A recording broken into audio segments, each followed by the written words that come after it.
Those include John Slutsky, Greg Thomas, Jana Milford, John Davis, and Shelley Miller, and myself, Curtis Reeder, here live and in person, and Commissioner Jim Sewell.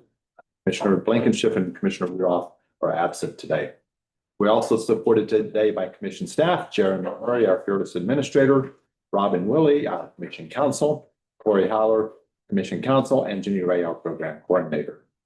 And with that, I will pass the gavel back to Commissioner Milford for resumption of the Reg 23 rulemaking, 27 rulemaking, Reg 27. One of those regs. Yeah. Good morning, everyone. Thank you for joining us as we resume the hearing on regulation number 27.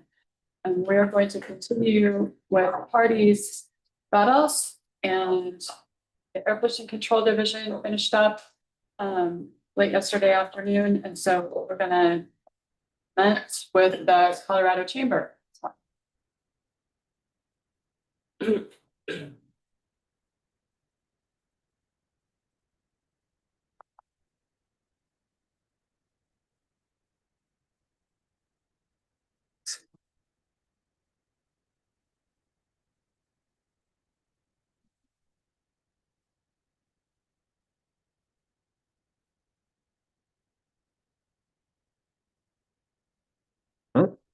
Morning, Commissioners. Dave Coleman, Regulatory Affairs Advisor for the Colorado Chamber of Commerce. And is this working? No. And I'm Cole Killian, an associate at Davis Graham, helping with the Chamber's presentation. Excellent. Go to slide 3.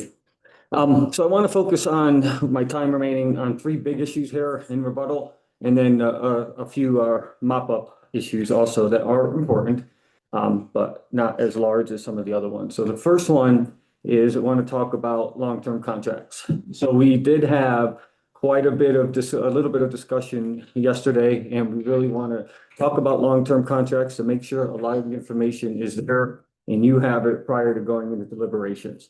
So in the 2022 rulemaking, the Colorado Chamber and other regulated entities requested that a third compliance option, a state managed fund, be assessed.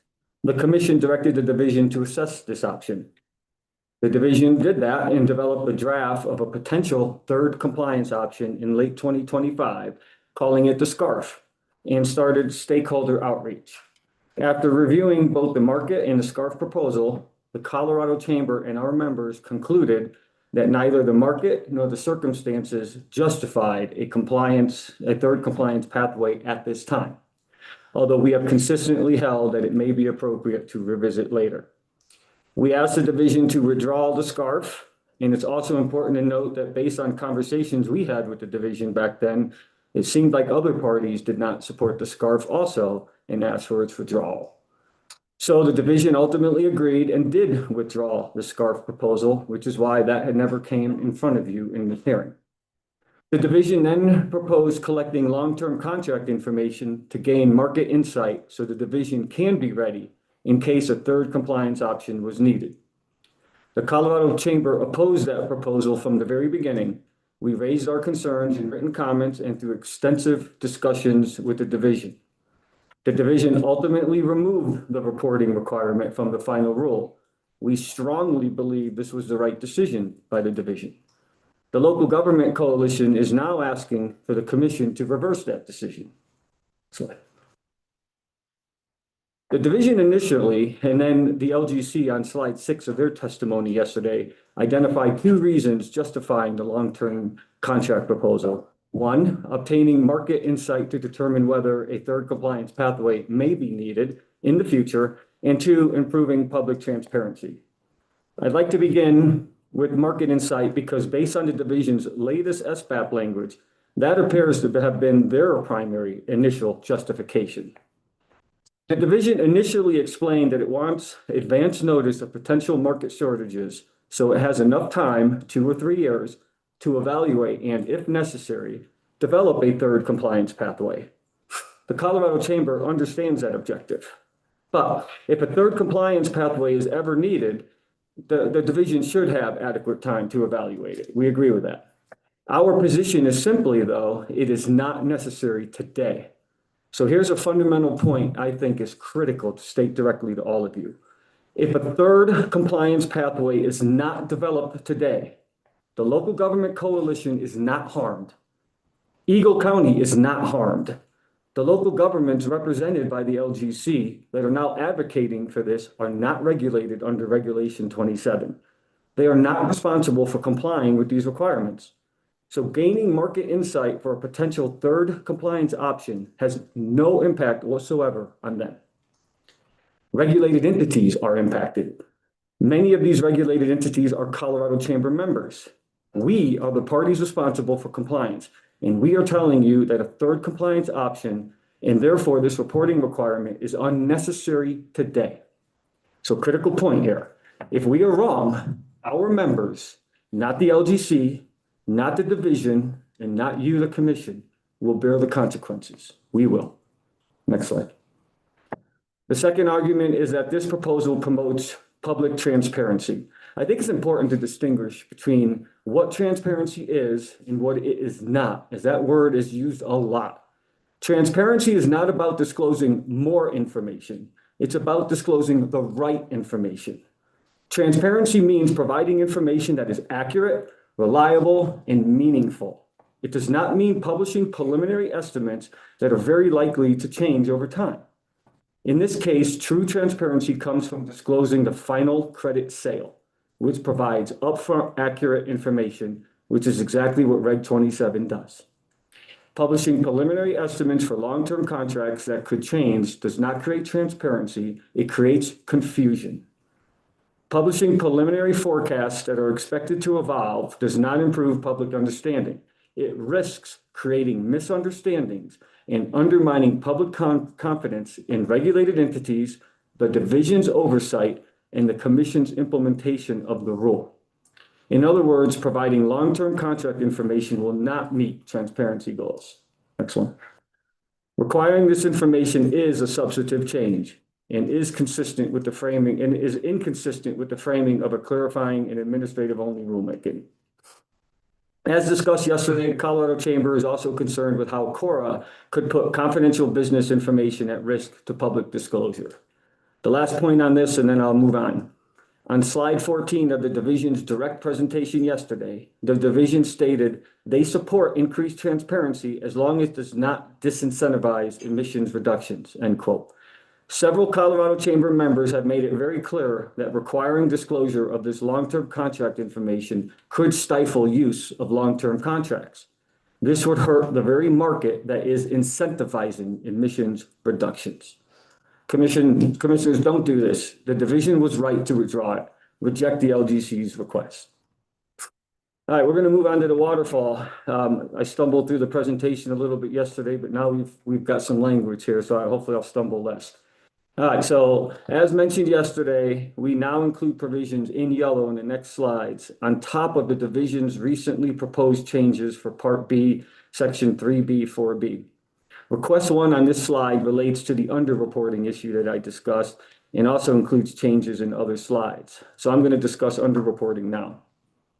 As requested yesterday, the Commission should adopt the Chamber's proposal that applies this process fairly to all issues of underreporting, both credit generators and credit purchasers. As stated yesterday, the division has interpreted that a credit purchaser who underreports could be required to perform double the on-site reduction due to reporting errors. This is a harsh consequence for an entity that thought they were reporting accurately and could apply to have an entity whose reporting is off by only 100 tons per year. This is compounded by the reality that it is highly likely the entity won't be able to accomplish this double the on-site reductions, given the very fact that they were purchasing credits to begin with. The likely result would be the entity forced to curb production and operations to address an underreporting issue. Also stated yesterday, we are not in any way suggesting there should not be any consequences. The Colorado Chamber is simply requesting that in these circumstances, the entity be allowed to follow the similar waterfall path to rectify and have the division administratively cancel credits in the amount equal to the underreporting. This would avoid the draconian consequences of having to achieve on-site reductions for an underreporting issue, something we do not believe this commission ever intended.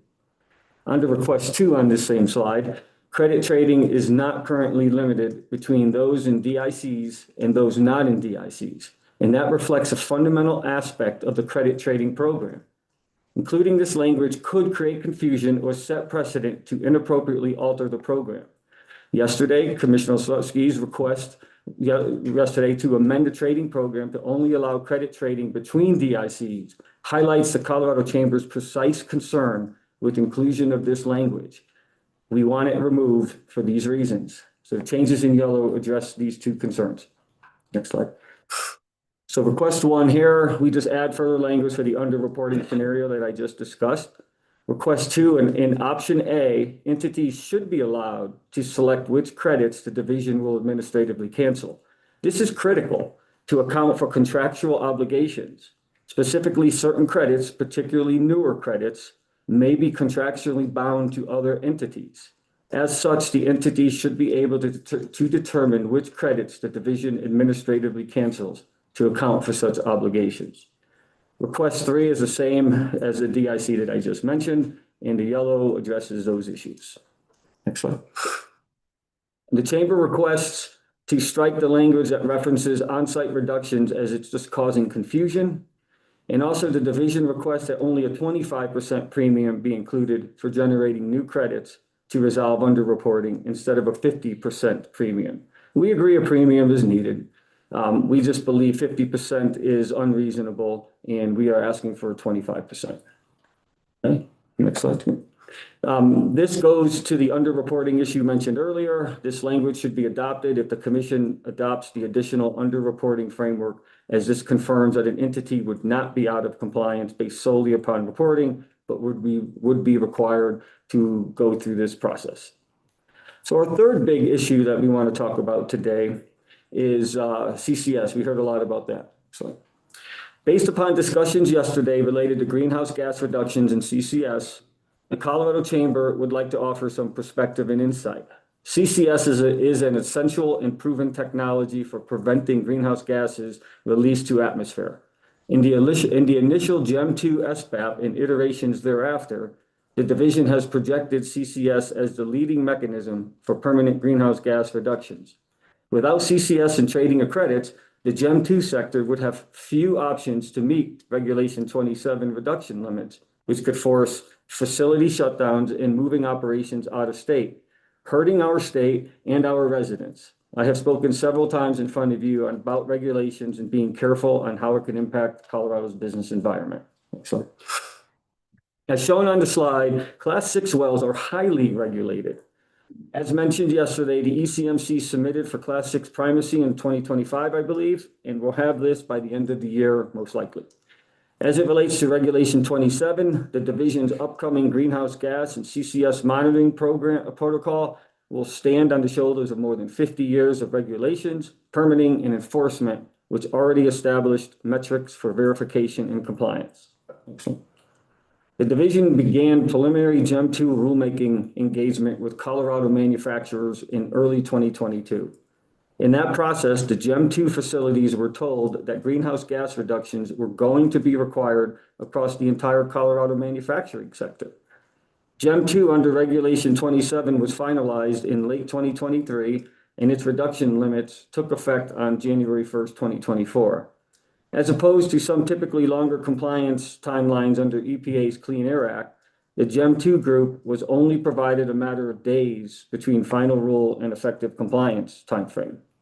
With very little time to act, the GEM2 facilities trusted the division and began making extreme investments to meet regulatory obligations. During testimony yesterday, some parties are now questioning whether CCS projects can qualify for 2026 credits. Simply put, entertaining these requests will erode and likely shatter trust and integrity in this regulatory process and will leave regulated entities believing in no regulatory certainty with these regulations. Can't change the game now. Please reject the LGC's request and support the division on this. So now we're just going to go through a few items. Some of these I touched on yesterday. So active greenhouse gas credits definition, just to emphasize one important point, the Colorado Chamber requests the commission ensure that entities that complete bilateral transactions are equally protected as those that enter the auction. As noted yesterday, a credit that has been sold to another party under a bilateral transaction should be protected while that transfer is happening. The division has raised concerns that it would not know of the transfer until that sale is reported. To address this concern, the chamber has added additional language in black highlight. We're running out of highlight colors, by the way, to limit this to a sale, adding that has been reported to the division. The division also indicated it would be difficult technically to automatically tag these credits in the system. Given that administrative cancellation is expected to be a limited occurrence, it would be unnecessary to have a system function that automatically tags credits. The division should simply evaluate whether there are credits pending transfer through a bilateral transaction before undertaking any administrative cancellation. Next page. HJC's statements around the co-pollutant language has been confusing. HJC has acknowledged that SBAP language does not change the rule. However, HJC has suggested that the division's additions to the SBAP related to co-pollutant reductions may then impact the rule. So that is just not true. The division proposed SBAP to confirm the existing rule language, i.e. that the greenhouse gas reduction plans require implementation of on-site measures related to co-pollutant reductions. The division's SBAP language does not substantively change any requirements. Any substantive change would be outside the scope of the rulemaking. However, because of risk of confusion, the Colorado Chamber continues to request that the commission revise the language just to more closely match the rule language and avoid confusion. Specifically, the language should be revised to simply reflect that the greenhouse gas reduction plan set forth the on-site measures required to be implemented. Next slide. Yesterday, on the delayed credit issuance, one party indicated in their direct testimony a concern that if the division delays credit issuance, the subsequent reporting and compliance deadline delays would result in a delay of achieving emissions reductions. However, emission reductions must have already occurred for the division to have issued credits. There would be no associated change in emission reductions if the division delays compliance obligations due to delayed credit issuance in these limited and unique circumstances. Last slide. Yesterday, I did discuss how the division made additions to greenhouse gas reduction plan requirements to include description, quote, description of the greenhouse gas reduction measure, including equipment and project type, unquote. I stressed that entities already provide information regarding the emission reductions and costs for each project and already provide more specifics for projects that are at or below the cost threshold. We feel requiring entities to include this information is an additional requirement, not a clarification. This could also result in disproportionate additional attention and future efforts expended on reduction measures that have little to no benefit at a high cost. Also, our red line was wrong yesterday in that third bullet. Now, that's where the change should have been. I think yesterday we had it in the fourth bullet. So we have rectified that change. Okay, I think that's it. And I think I have a question slide.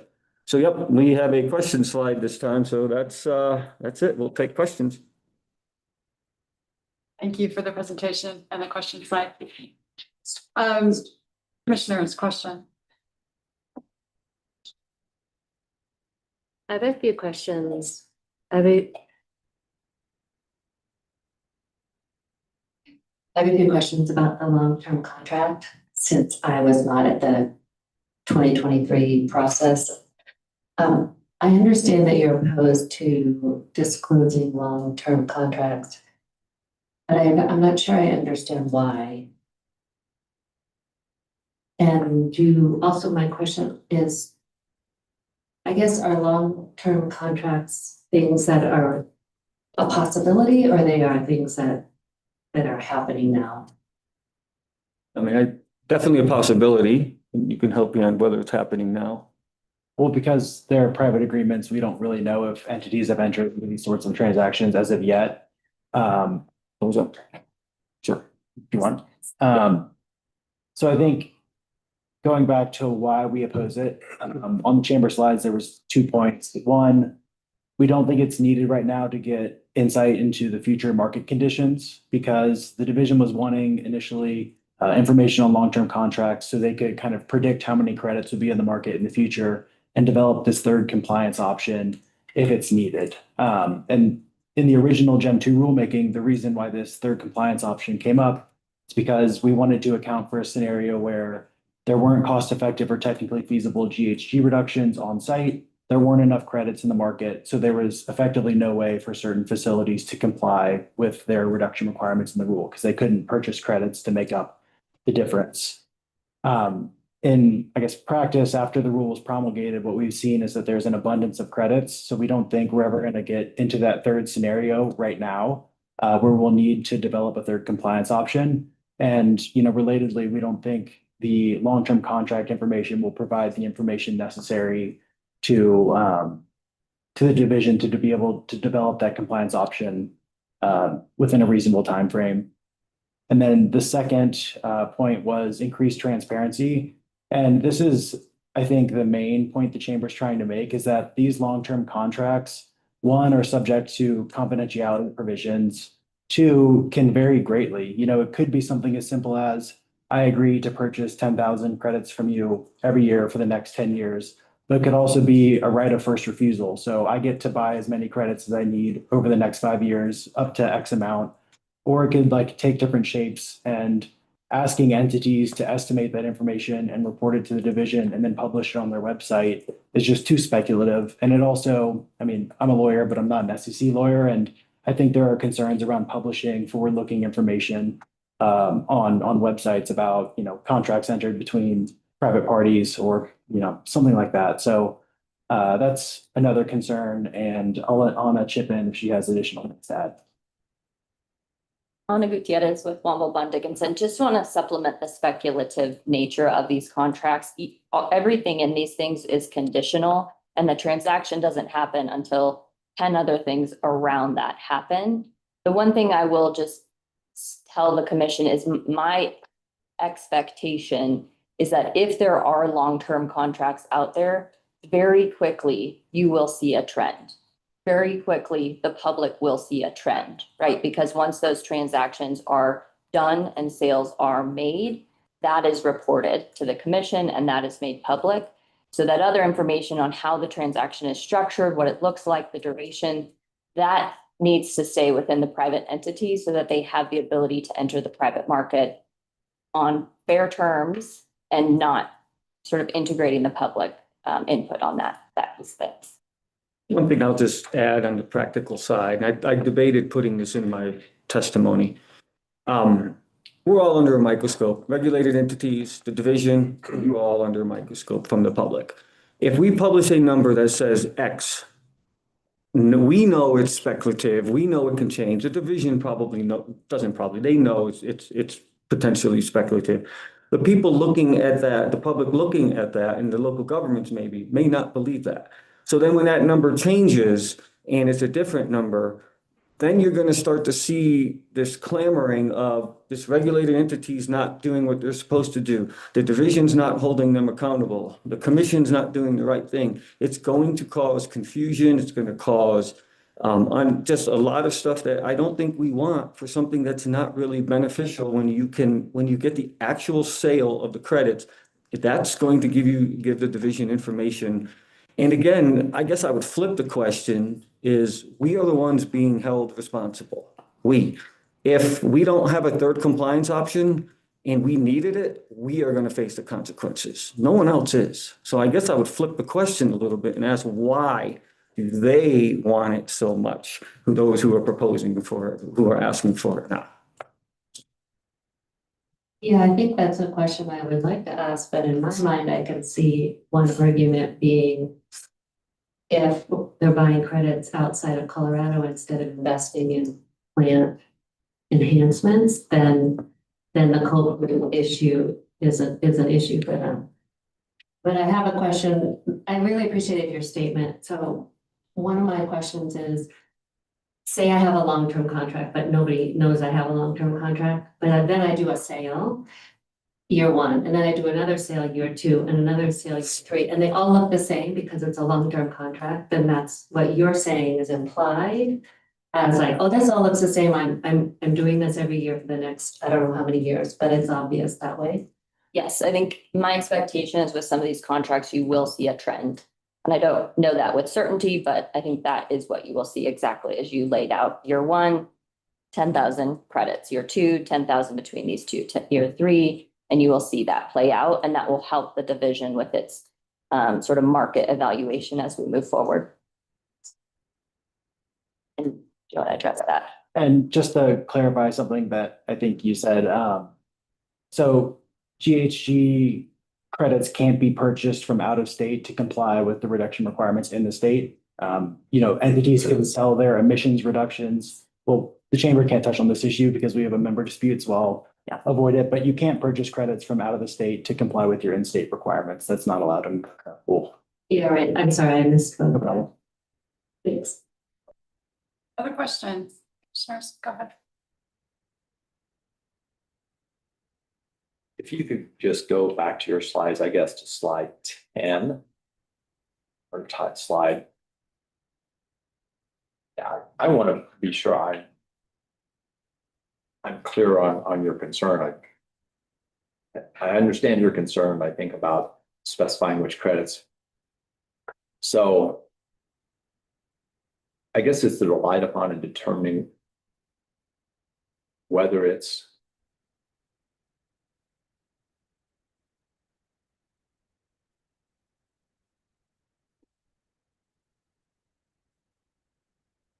on the part about meeting the compliance obligation. Are we talking about a scenario where a facility, has to go from 100 tons, it's, compliance obligation is 70 and it reduced to 60 and then it discovered it really only reduced to sold 10 credits and then it reduced to 75. Are we concerned about, I guess, the facility that's the credit generator in its compliance, or are we concerned about the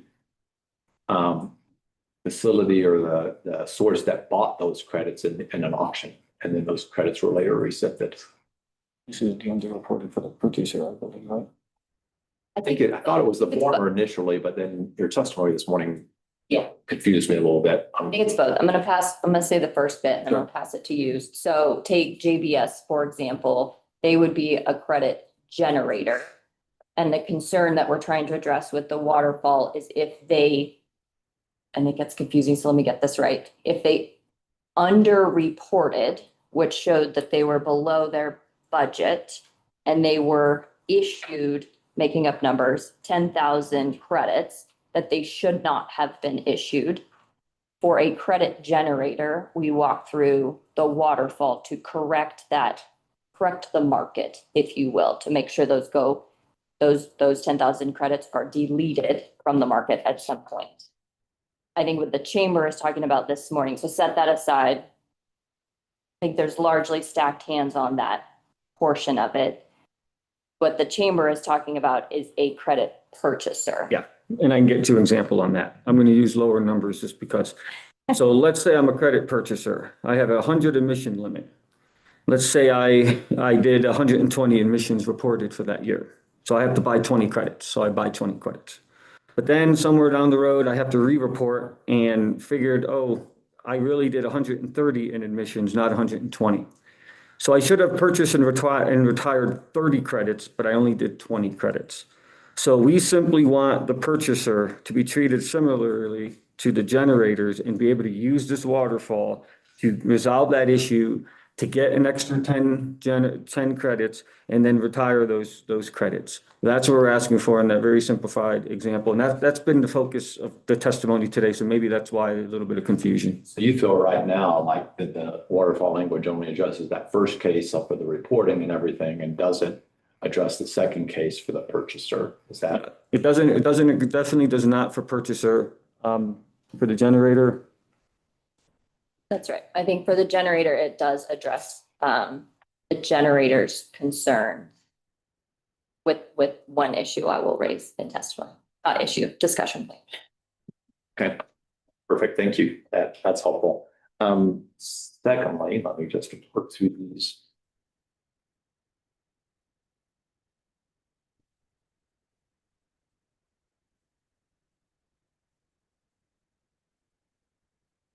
Oh, yeah. So 2D, your language on 2D on slide 19. Are you saying you're inserting number 4, subject to the completed GHG sale with the additional that's been reported? So that is basically parallel language to number 2, which is the definition for something in the auction that hasn't been transferred yet. You're saying number 4 is same thing for a bilateral transaction, that it's still an active credit.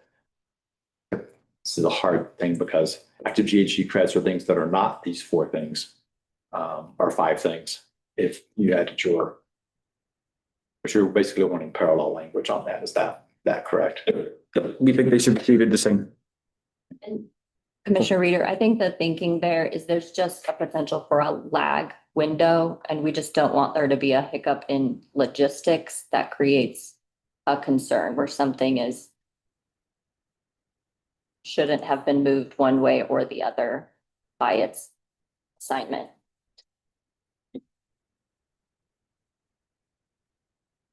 Okay, wanted to go to slide 22, part D, the 2A2. On the first bullet that you crossed out, has project type been defined anywhere in the regulation? What does project type mean? Project types, to my understanding, not defined in Reg 27. The division has communicated that it means Gem 1 versus Gem 2, and I'm assuming it would characterize also midstream once they play in the market. I think we envisioned the market to be much more fluid given how small it already is. And it goes sort of to the sentiment of starting to create categories and tags that then have to match is going to be a further limiting factor. Okay, I mean, the paragraph above this part of the language is basically you will submit a report that has all of this information in it, right? So would the project type be implicit if the project type is up to Gem 1, Gem 2, Gem 3, implicit by who submitted the report? That Presumably, yes. And then I guess with regard to the third lines option, I guess I heard you testify some of the effect of, you don't feel like it's needed right now, subject to change. I'm curious on your reaction. Testimony from Suncor, seemed very focused on we may need all of those reductions. That's why we don't want to send out of state. Some of the written testimony from Enterprise also talked about really being concerned about the ability to buy things. So I guess maybe the question is, are there mixed feelings amongst the regulated community about the deep liquidity of the market and how soon a third may or may not be needed? Real quick, Commissioner, can I clarify something we just said about the project type? I think we were thinking of a different section. Okay. I believe this is the reference to project type that's in GHG reduction plans. So it would be a descriptor of the type of GHG reduction project that you're implementing on site. Yeah, so like a CCS versus, an efficiency project, that sort of thing. And I believe the chamber's position is that the GHG reduction plans already include descriptions of the types of projects that you're going to be implementing on site that are technologically feasible and cost effective. So adding this additional statement in the rule is not necessary. Well, I guess my question is that project type is undefined anywhere in the rule, then what are you supposed to fill in for that?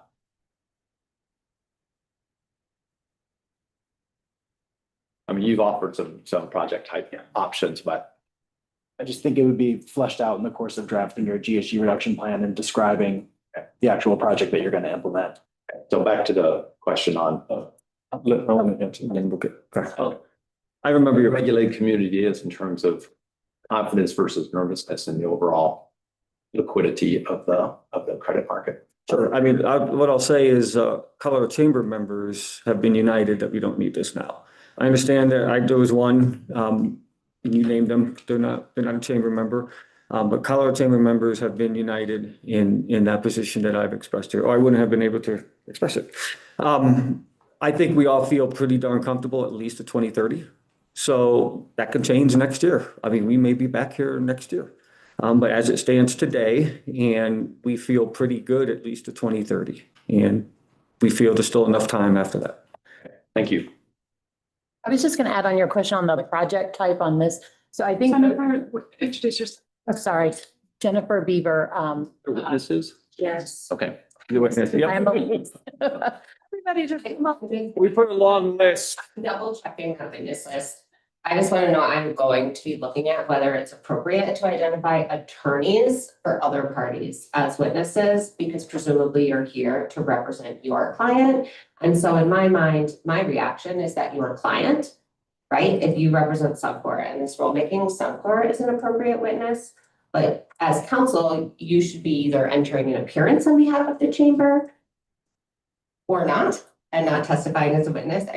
I'm gonna allow it, it's on the witness list, nobody objected, but I want to flag for everybody here that we are gonna be looking into that very carefully. This is highly unusual. They didn't call you to come up here. They didn't call on you, either of you, right? To say, please come help us with our testimony is very unusual. I've never seen attorneys for other parties get up in the middle of a party's questioning and come up to table. That's very, so we're gonna be looking at it, but I confirmed they're on the witness list. Nobody objected. I wasn't gonna say anything, and then you asked Commissioner Reader, and I was like, I have feelings. Okay. Yeah. And if I may, we were not intending to disrupt the sequence or any, not comply with the rules, so. It's whatever. Don't worry about it. I'm sorry, can y'all describe what just happened for us that are not there? Yes, I can try. I didn't see who asked that question. Can you identify yourself? Oh, Patricia, yes. Thank you, Yes, Patricia. thank you. The chamber was being asked questions by the commission, and certain witnesses on their witness list came up to table to help answer the questions. And when Commissioner Reader asked if those witnesses were on their witness list, I chimed in with that, yes, they are. Although it's unusual that lawyers for other parties would be on one party's witness list, and B, that they would come up unprompted to table to answer questions. And so I said, I don't have an objection to that in this meeting. And if Ms. Beaver and Ms. Gutierrez want to continue to answer questions, that's appropriate. You're on the witness list. Nobody objected. Okay, thank you. That's all my questions. Okay. Commissioners, let's see. Commissioner Sewell, do you have any questions? Looks like a no. Okay. But Greg does. Go ahead.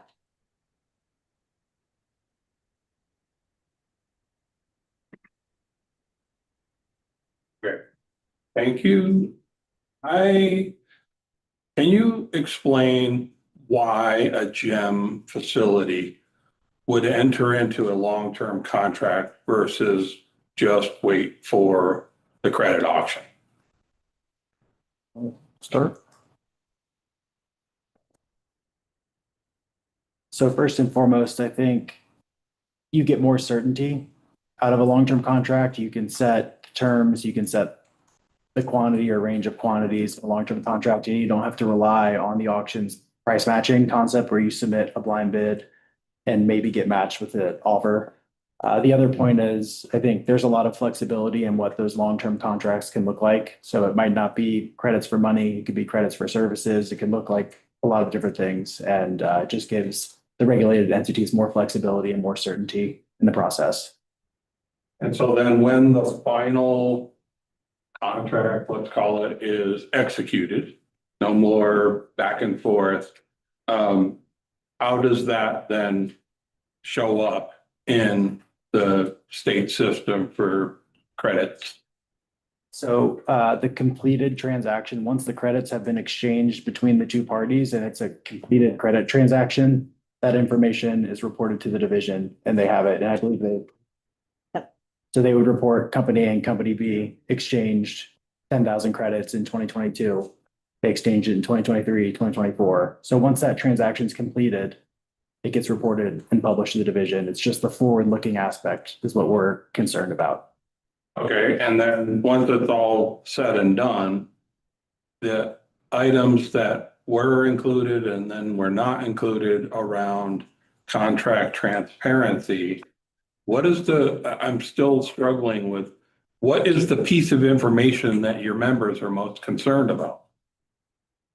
Price, quantity, agreements with each other before they become final executed credit sales. Because again, they can change. There is certainty, but there is also the possibility of change in those. And we feel that the best way to be transparent is to provide public information on executed credit sales that are final, that are good to go, not stuff that is still open to potential change prior and is more longer in term. Right, but what I'm asking is, it's already a done deal. The contract is done. We're not I don't think that I heard that people were asking you to support, or to identify information before a deal is final. So you have a long-term contract, Yeah, which is a deal. It can say 10 years, X number each year. We want to be able to say, okay, year one, we execute here. We report that. Year two, we report that at year two, year three, and so on. What we don't want to report is all 10 years right up front, because year 8 may change. okay, They may say, we don't like year 8 anymore. And the two parties that entered into the deal can undo a deal or change a deal anytime with modifications. So we would like to, in that simple example, be providing each year, if it's a, annual one, that's when we would want to provide it, not year one for all 10 years. And just to add a little bit more there, 2 points. One, even though it's a completed deal and, the contract's entered and signed, it doesn't mean that it's public. It's still subject to confidentiality provisions that are likely baked into the contract, even, as much as party A and party B, in addition to price. And then 2, the information the division was asking for was an estimation 3 years into the future of how many credits you think would be exchanged between the two parties under the contract. And what we're saying is that's too speculative and it could change. So, you could report you estimate, 10,000 credits to be exchanged over 3 years and actually only exchange 500 due to a variety of reasons. And then, you kind of put the magnifying glass on yourself. And it was just an estimation to begin with. okay, I think I understand, thank you. Thank you. Peter. Actually, I have one follow-up. Yesterday in your direct testimony, you referenced Part D, Section 4J2, and you wanted to remove 4J2E about some of the reporting of specific things between two parties for the auctions and pricing and everything else.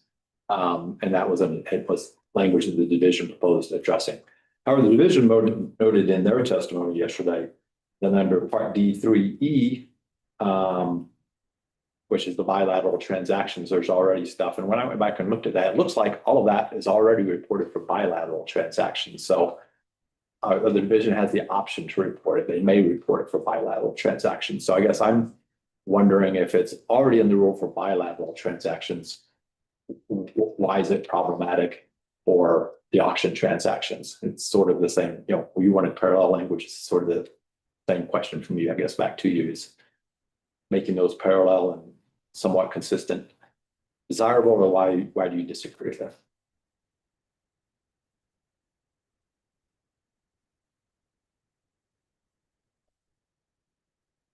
So I think there's 2 points there as well. One, while the division is collecting this information for bilateral transactions, it's not currently publishing, especially price. He's publishing the party names and the number of credits, but not price. And 2, I think with respect to the auction, the summary information we think is sufficient for transparency purposes, and actually publishing the entities that match and the credits that are exchanged between the two and the per credit price that was exchanged between the two in the auction would potentially discourage people from participating, because it would disclose a credit generator's perceived value of their credit prices if they offered them for sale in the auction and it shows it was actually sold for X price. to entity B, it could prevent them from wanting to participate in the future. Not sure. So are you saying the division is proposing to publish both the offer price as well as the sales price? Or just the final sales price? The final sales price. They're publishing, I think, the final sales price or the per credit price. So you're saying that for the bilateral transactions, even though they have the option to do it under the rules, they may publish it, they have not published it today. It's basis of Europe. Okay, Right. okay, thank you.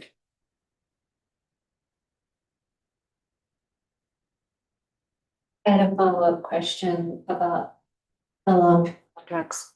Would you be amenable to providing information that just says we have agreed to a long-term contract and not like provide only the facts? Yes, we have a long-term contract. I'm not gonna estimate my emissions yet because I haven't sold them, but when I sell them, I will tell you what I sold in the contract, but yes, I have a contract. And yes, it's for 10 years. And I'm just wondering if I need to ask questions later, but I'm wondering about that. Just to say the facts, like it's not a secret, I have a contract. So just a clarifying question, are you asking an entity just checks a box that says, yes, we have a long-term contract, period? It's not, we have a long-term contract with company B, it's just Yeah, I have a a contract, contract someone. for company B for 5 years. I don't know if the time matters, but because I want to understand what. Just to clarify, Wanting. company B being that you have to list the company? Well, I think the concern is just that the Colorado, well, I don't know, I have to figure this out, but I think like there's a Colorado entity that's entered into a contract.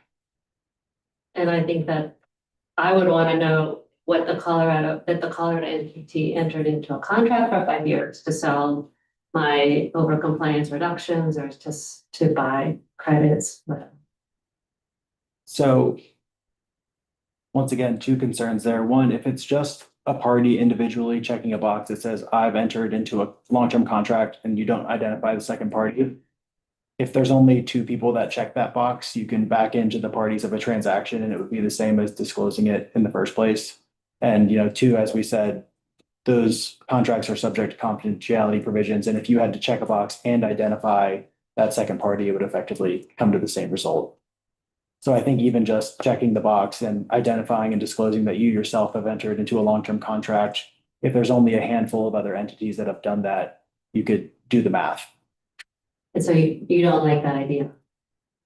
Commissioner. One thing I'll say, I mean, we as the chamber with our members have had countless meetings on this internally and with the division.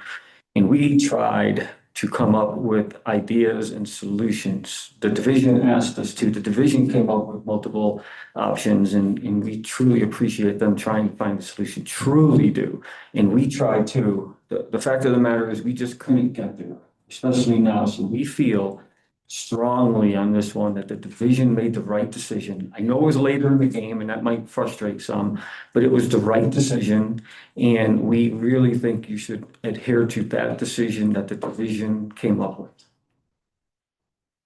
Yeah, thanks for that additional information since I wasn't party to any of those discussions. I appreciate you sharing that. Last call, commissioners. Any other questions? Commissioner Sewell? I'm good right now, but Great. All right, I think we're all good right now. Thank you. Is it cross-examination? Oh, thank you. Not that I want it, but just being nice. Out of myself. Oh, Jen, you're with this. You get to stay up here and kiss this cross. Does anyone want to be proud? I could be crossed on her. Yeah. I thought she was cross-examining me.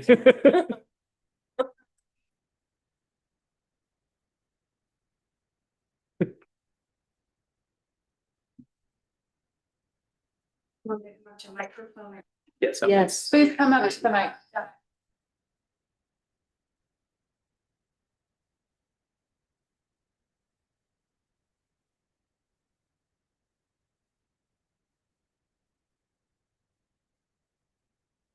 Good morning, Commissioners. My question for y'all is, Please introduce yourself for the record. for the record, my name is Patricia Garcia Nelson. I am part of the Health and Justice Coalition. My question to the chambers is that during the testimony, I heard a lot of words like disproportionate and burden and punishment. And I'm going to say that's a talking point I've heard industry and business folks use since at least 2000. I'm going to say 2008 because that's when I became an adult, but I've heard it before. That they're overregulated and all of these requirements that we're asking for are going to cause the sky to fall. Everything's going to happen. You're going to cut production, all these things. Are you able to quantify that? And for example, do you know how much lost revenue the people you represent are going to have, how many lost jobs, things like that? Yeah, absolutely. I actually recently sent a memo to all of you. Happy to share that with you that talks about how many jobs we're losing, job relocations. Chamber of Commerce has done a lot of analysis on that. In fact, CNBC just yesterday said that Colorado just plummeted from the 10th best business friendly state to the 25th in the last year. So we are skyrocketing down. We used to be 3. When Hickenlooper was governor, we're now 25 and heading down. So I got your email. I'll be happy to send you the same letter that I sent to all of them that goes into all of that information, all that stats, job loss, job relocations. We're losing a lot to Arizona, Florida, and it just continues. And that's why I'm up here every time advocating for reasonable regulations, not no regulations, just reasonable regulations. And yeah, I look forward to, I'll send it to you. And if you ever want to meet for coffee, be happy to walk you through all of it. I ask a procedural question. So can commissioners ask questions that are prompted by cross-examining witness? If you want to ask questions of Ms. Nelson, I would wait until it's her parties. If you have further questions for the chamber, it's absolutely appropriate for you to ask them. But maybe confirm that Ms. Nelson is done first. Oh, sorry, I didn't see that. Okay, thank you. Sorry, Joan. Go ahead. And I then would give you time. just ask that you more specifically answer Ms. Garcia Nelson's question and not refer to an email that isn't on the record. I mean, if you want me to submit that letter as an exhibit to the rulemaking to get it on the record, I'd be happy to, but isn't that introducing new information that I did not put as an exhibit, which is why I didn't. And I did offer to meet with her for coffee and go into any specifics that she wants. I just don't want to break another procedural rule as a one. If you have specific facts to answer Commissioner Slutsky's question, that is absolutely appropriate for you to give them to him. I'm not saying in writing, but in your testimony. Yeah. So as in the last few years, one of the studies, and if you read the letter I sent, just one fact that I can hit off the top of my head is over the last few years, we can confirm 90 business relocations out of this state to other states because of high costs, high regulations, and just a changing business environment in the state of Colorado. That's one I can say. We are the 6th most regulated state in the country. And environmental regulations, we're in the top 3 for sure, behind California and I believe New York. Those are 2 stats. If you want, I can get the letter up and start regurgitating any number of stats you want. We can be here for the next 4 hours if you want. And I'd be happy to do it because it's a passion of mine to talk about this, but I suspect y'all don't want to hear that. Well, that's a lot of hours. Yeah. You can't translate that into jobs loss because I think maybe that's so hard. I mean, I can go in there and find it. I don't have the number off the top of my head here because I've been prepping for all this other stuff. But if you want, I'm happy to look at it and then come back and give it back to you in a few minutes. If that's really important to you and to get into some of that economic data, happy to do it. I've presented some of that in other hearings. So it's good to see that maybe there's some interest now. That it took, Health and Justice Coalition asked a question to get some interest. That's great. I love it. Happy to do it if you want me to come back in a few minutes. Minutes? Well, I mean, I don't have it off the top of my head right now. I can get it though. I need a little time to find the file. Come back. Okay. All right. Commissioner Slutsky, Might I suggest that at the end of all rebuttal testimony, usually the hearing officer will ask if any commissioners have any questions for any parties, and if you want to bring them back and ask that question again, you can.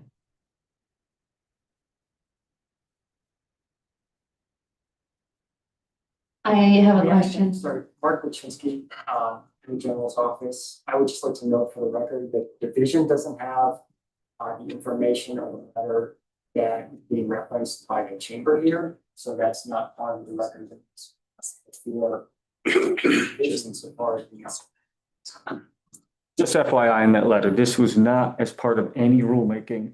I specifically sent them a letter of fax and put in the email, and I sent it to Jeremy, and he forwarded on outside of a rulemaking proceeding, just to give them information to read on their own time without the constraints of a rulemaking when they're listening to a whole lot of other stuff. based on that representation, then I think there are real questions about whether that can be considered in this rulemaking, because it was sent and was represented by the chamber outside of this rulemaking. So the information contained in that document should not be considered as part of this process. I will agree 100% with him. Let's take a time out for just a second. I think Robin would like to say something, and then I would like to say something. And I will ask you all go. I guess what I was gonna say is typically how this is handled in my experience here is that I would agree that documents are not appropriate at this time. And if the chamber didn't admit that letter into evidence or, into the record as part of this rulemaking, we shouldn't consider the letter. And you shouldn't be, Jeremy's trying to find whether when and whether he got it and whether he passed it on. And I heard Mr. Coleman say he passed it on, but I read it. Okay, so you did pass it on. So I read it. that said, our typical practice here is that when commissioners have questions, fact questions, they can ask them. And parties can answer that. That we do that every time for every party. And you can decide, parties can object to that information being outside the record and inappropriately considered. And that's what I just heard the commission do. And then you can give it the weight that you feel it's necessary. And that is how we do this every time in my years working with before and with this commission. So that's all I got. So before we go further, I just want clarification about the objection. Are you objecting to the document as not being entered into the record previously, or are you objecting to the verbal testimony that we just heard in response to the question? Our objection fundamentally goes to that document, not our thinking record. Commission counsel said that the practice would be if you will have questions for a party, if they can respond verbally, and that is appropriate. It's economic information and it's new. We'll just have to didn't have that. And I just want to confirm, sorry, I haven't seen this letter either. The question that was asked was about the job impact from Reg 27 and I think specific provisions of Reg 27. As I understood it, the letter you're talking about is like generally the state of arguable overregulation, et cetera, in the state of Colorado. So it's not apples to apples. That's 100% true, 100%. And if that's what you were looking for, then I'm sorry. That letter was higher level overall. So I apologize if there was any confusion on that. It was not Reg 27 specific. Okay, so I guess I would like to state as a ruling, if this is appropriate, that the letter is not part of the record and should not be considered. However, you go forward with commissioner questions and the responses that you're able to provide today. I think Commissioner Miller next has the floor, and then Commissioner Reeder. I don't have a question about the letter. I have statements and thoughts about deliberations. Yeah. During deliberation, because I have some significant comments about this issue now that it's on the floor. So no questions at this time. I'm sorry to interrupt, but we've objected to the introduction of that letter. That objection has been sustained, and I respectfully suggest that that should not be considered in deliberations because it's not part of that. Okay. FYI, chamber has no objection to that. For this rulemaking, I mean, it's fair. And just to be clear, I agree. I think there's an opportunity to discuss that letter outside the context of this hearing. Great. I was simply going to offer a different observation than council did. I believe the party that asked the question, asked it more broadly about having heard for years and years about all these cumulative impacts of Fair regulations. enough. And I Yeah. felt like their their answer was responsive to that question. Apologies if there was any mischaracterization on my end. Thank you for that, Commissioner Reader, and noted. And Ms. Willie, I just want to, Ms. Willie, just real quick on the calling witnesses, I want to apologize. We should have called them up. And I do look forward to any guidance you can give us because we have a lot of members. Ms. Beaver and Ms. Gutierrez are direct chamber members. So I did not believe there'd be any issues with them testifying. I know they represent other parties, but they are direct chamber members. So any guidance you can give to me for future hearings would be really appreciated. So right now, we're in the process of, we get to ask you questions, you get to answer, and we're not commentary. So Sorry about that. thank you all very much for all of this. You may be excused. Thank you. The next party is Front Range Energy.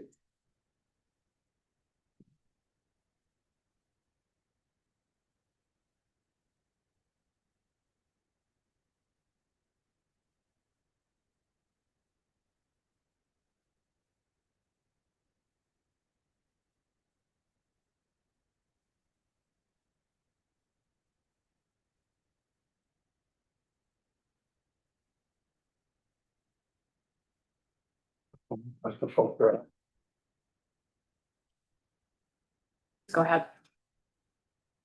Good morning, John. Good morning, John Jacobs, Davis Graham for Front Range Energy. With us remotely are Eric Sturm, who was here yesterday from his office in Lincoln. And I believe Dan Sanders is also available to ask questions. With respect to the division's rebuttal on CCS accounting and the availability of a protocol for 2026 emission reductions via CCS to be used for compliance purposes. We support the division's position on that and want to reiterate the support of the chamber just recently provided to you. I believe that was their third major point in their rebuttal before we got into all the other Q&A. So Front Range Energy strongly supports that. We also support the division's rebuttal regarding the double counting provision. We really have no further testimony to provide in rebuttal, but we'd be happy to entertain any questions you might have. Thank you. Commissioner questions, Commissioner Reader.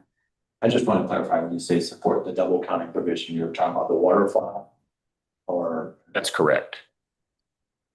Using different terminology. Yeah. I want to make sure to prevent double counting, the waterfall, especially B4, B3. Thank you. You're very welcome.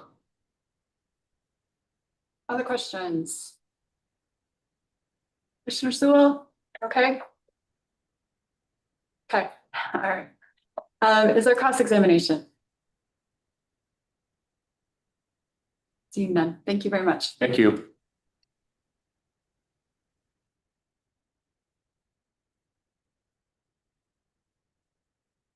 So we had a courtesy request from the Health and Justice Coalition to be able to go out of order. And so unless there are objections to that, I'd like to move on to the Local Government Coalition and take your testimony now. Everyone gets to HJC as the last rebuttal testimony.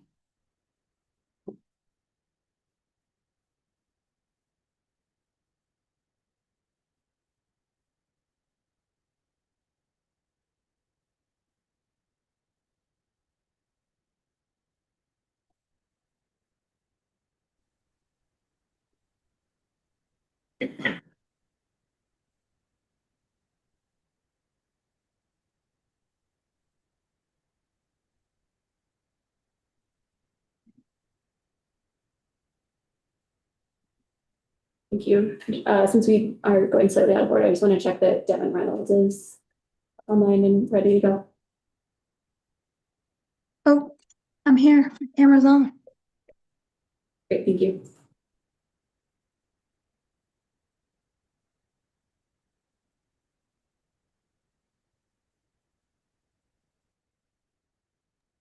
Okay, thank you all so much. I'm Devin Reynolds with the Local Government Coalition. These are our proposals, but we're gonna keep rolling very fast. We support all of the other parties. Next slide, please. We support all the other parties in asking you to reject Suncor's alternate proposal. And next slide, we also urge you to accept the division's definition of permanent, not the chamber's proposal. It defies logic, in our opinion, to weaken the definition of permanent and threatens the integrity of the rule. I'll pass it to Sarah. Sarah Judkins, representing Colorado Communities for Climate Action as part of the LGC. We request that you reject the chamber's edits to the waterfall provisions, which is Part D, Section 3B4. As to the proposal for 3B4B4, enforcement action must be available to the division to correct under reporting issues and over issuance of credits, because failure to correct this issue would make facilities out of compliance with the fundamental rule requirements for reductions. In addition, we believe that including DI community status as part of the waterfall does not affect or create confusion whether or how credits can be traded, contrary to the chamber's concerns. We've heard yesterday and this morning that their concerns with including that DI status as part of the waterfall is that this might be confusing. But I think regulated entities and the division can help provide clarity around that. We have, next slide, please. Oh, thank you. So to reflect that, we've proposed a few edits to the division's most recent waterfall proposal, highlighted in yellow here, to add in back consideration of DI community status in the second tier. Next slide, please. Here as well, the first highlighting you'll see is adding in consideration of DI community status for the credits, and also implementing a few changes in the second set of highlighting to make clear that entities must obtain credits in the specified order if they are available, rather than simply prioritizing that. Finally, we support the division's third step of the waterfall proposal. First, we want to note that it only requires 150% reductions, not double reductions. And we also request that the commission reject the chamber's proposal for 125%. 150% is appropriate because it is a last resort after entities have had many months to fix this issue through other avenues. Second, this requirement is appropriate because underreported CO2 emissions remain in the atmosphere for years. This is a cumulative emissions problem that you've all heard so much about over the years of this rulemaking. And doing damage isn't something that an accounting fix can undo. Finally, our proposal here is simply a clarification in yellow. Sorry, can you go back one slide? Yeah. We had originally read this provision that the entities must only commit in writing to achieve these 150% reductions on site. We understand that's not what the division intended, so we've just proposed a clarification here. Next slide. Finally, we request that the commission reject the chamber's proposal to reduce the division's enforcement power related to the late notification of credit sales. We ask you to reject proposals. Sorry, Amanda Perkins, Adams County Climate Policy Specialist.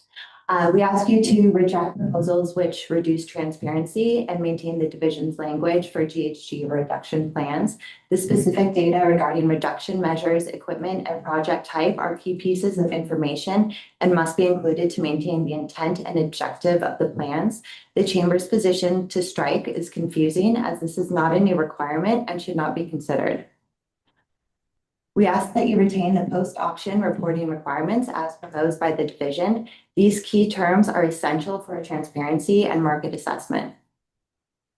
Next, we ask that you reject the chamber's proposal to remove language regarding defaulting towards a 60-day comment period for GHG reduction plans. Speaking from experience, these highly technical documents required a longer comment period to allow local governments, affected communities, and residents to review and develop helpful comments.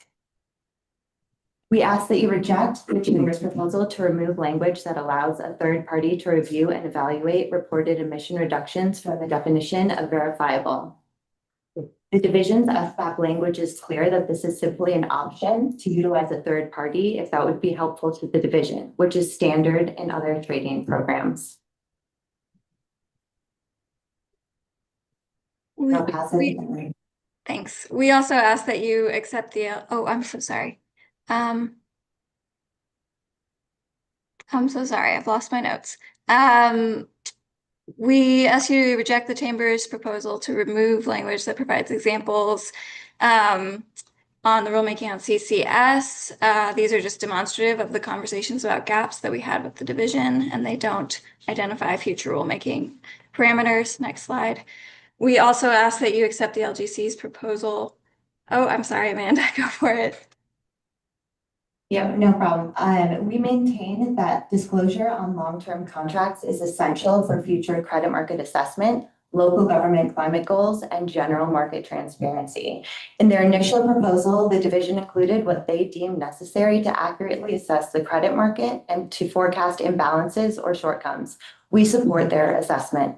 The fact that in response to industry pushback, this provision has been stripped away over the course of this rulemaking and is now completely removed is alarming in a rulemaking intended to increase transparency.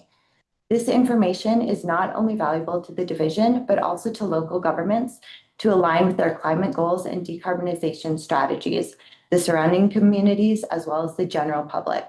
Understanding how the market will function in the future and how individual entities anticipate achieving their required reductions is important for local governments to understand how those reductions from those entities contribute or not to meeting their community's reduction goals, which create requirements for local on-site emissions in our jurisdictions. While the Chamber stated that this information is not necessary at this time, this information is about the future, not the present. We're also asking you to adopt the LGC's proposal for CCS, which is just slightly more cautious than the divisions, as you can see on this slide. We can't speak to promises made that these projects would be compliant in 2026. As you heard, no timeline was included in the 2023 rule, and we're sticking to that rule. Next slide. We also ask you to adopt the HJC's proposal for equitable outreach.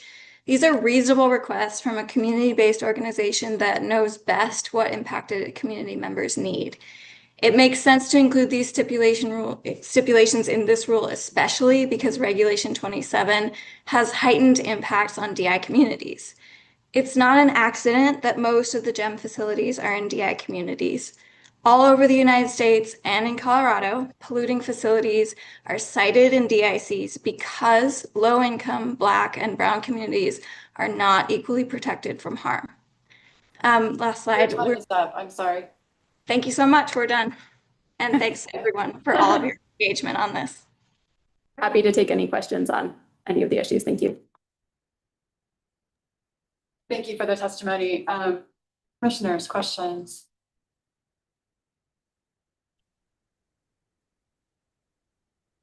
I had a couple of questions. Your highlights on 5 and 6, the yellow and 7, the yellow, I'm going to be clear, the yellow is your suggested language. Is that? Yes, that's correct. The red is the division's proposal they circulated on Wednesday and presented to you all yesterday. Is the changes in red, and our proposed changes to their changes are highlighted in yellow. I'm curious on a different topic on the public comment being 45 to 60 days. We often see in rules just a set date. This may be a better question for the division, but do you have any perspective on why it's a range in 45 and 60 and why it would be different for different scenarios? This was this was a request of the division. We wanted 60 days, but they wanted a little bit of flexibility to account for scheduling administratively as well as holidays and so forth. So the range seemed like a good compromise. Okay. And with regard to your testimony on long-term contracts, I heard your testimony this morning, at least being, it helps inform your local plans, et cetera. And we heard testimony, I believe, as part of your presentation yesterday from Eagle County about how they'd like to get information from American Gypsum. Why don't local governments just like go to the source and sit down and with American Gypsum or whoever and say, hey, we have these community plans, what can you share with me about your plans versus asking the state to pass a rule to divulge this confidential business information, so that you can get that. We are doing that. Many of our jurisdictions sit down with these facilities, including American Gypsum, but not always are the facilities willing to provide us with information. Yeah, having that in regulation will really help facilitate these conversations and provide the data ahead of time.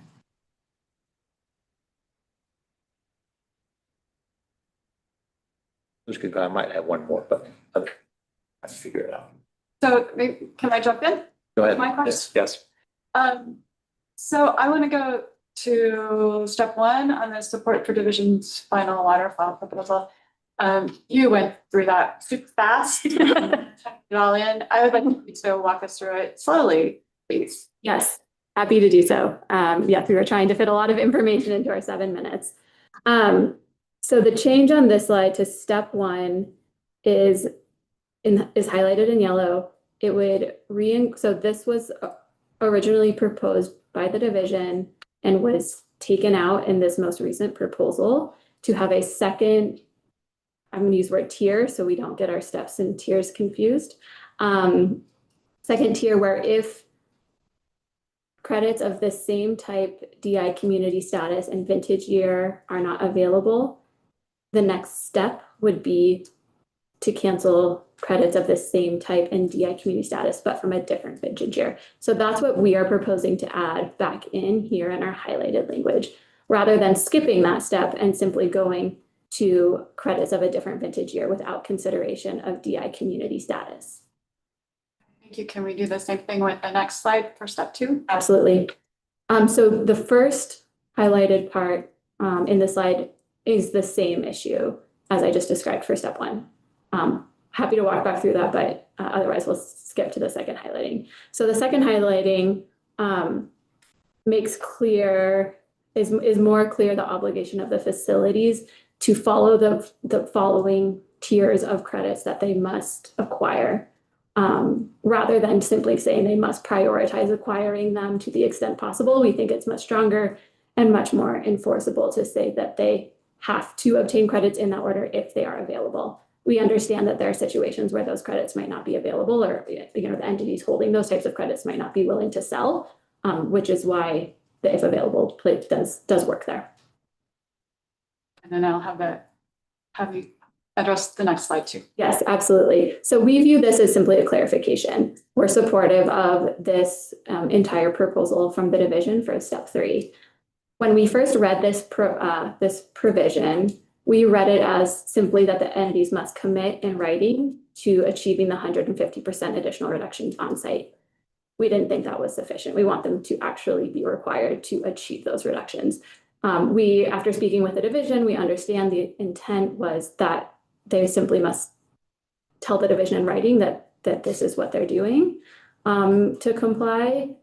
And so we've tried to make clarifying edits here to make sure it's clear that the notification is in writing, but that the actual requirement to achieve those reductions is an actual requirement. Thank you for that.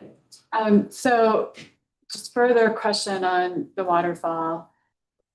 Could you speak to why you think it's important to include the restrictions that credits be matched in terms of the DI status? Yeah. I'll kick us off, and Amanda and Devin, feel free to jump in.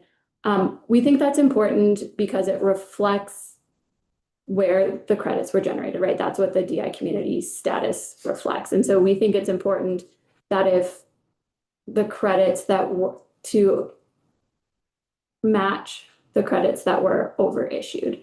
So if they were generated in a DI community or purchased from a DI community, that is important to match that when we're canceling or obtaining, when the division is canceling or the entities are obtaining credits to correct the overissuance.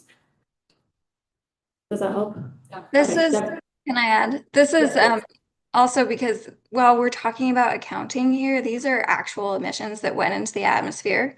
They're accompanied by co-pollutants, and those things affect the communities around them. Depending on when this mistake or faulty reporting is caught by the division or by the facilities, these emissions could have been in the atmosphere for years, causing climate damage and causing health damage from the co-pollutants. And we're looking at this and saying, when you correct these issues, you need to actually correct the climate and environmental and health damage that has been done, not just make sure the accounting is right. And so making sure it's at least in a DI community means you're at least ensuring that equivalent or close to equivalent co-pollutant reductions are achieved or accounted for in those same types of community. So would it be fair to summarize this as vintage matters because that has implications for climate impact, location matters because that has implications for co-pollutants? Is that a fair way to summarize it? Yes, thank you. Thank you. Thank you for that. Questions from other commissioners? Commissioner Miller. I'm interested in what is the minimum information that would be helpful for you about long-term contracts. There seems to be like an issue with, we don't want to disclose anything, but if we were going to direct them to disclose something, what is the minimum that would be useful to local governments? Thank you for the question. We have been in discussions about a potential compromise on the information required for long-term contracts. We stand by the proposal the division initially proposed, which is including all of those key terms. However, publicly disclosed, we would be okay not including the price if that is a sticking point for industry. So then to be specific, it's helpful for you to know the estimated amount and the time of the contract, but the price is not a big deal. I mean, yeah, could be wait. Exactly. We feel that the price is very important for the division and for parties looking to analyze the credit market, including the entities. However, from a local government standpoint, the most important data will be the entities, the amount, and the years, so we can forecast and we can align with our climate goals.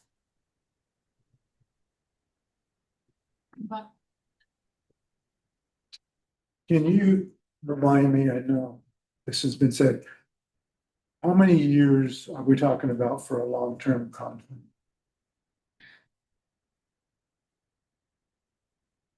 Just thinking 10. That hasn't been specified to my So it's a understanding. generic- Is that It's a generic term, is that what you're saying?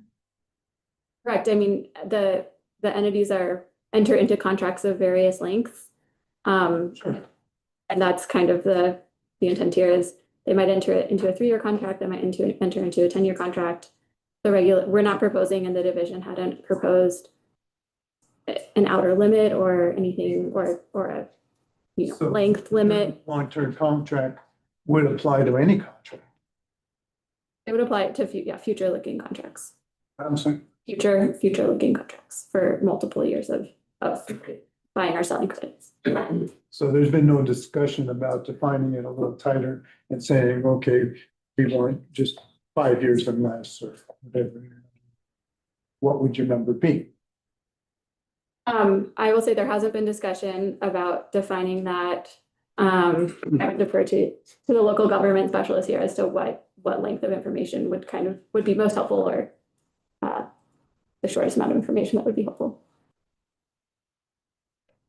I think that if the contracts are negotiated, the further out we can look, the more helpful that data will be to the local governments. But like Sarah said, we haven't had those conversations. So if there is a point of time that is a good compromise as far as, 5, 10 years. Local government's climate strategies really vary from jurisdiction to jurisdiction. Some have 2035 goals, others go out all the way to 2050.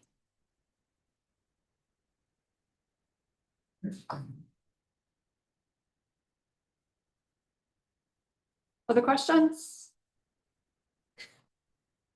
A cross-examination.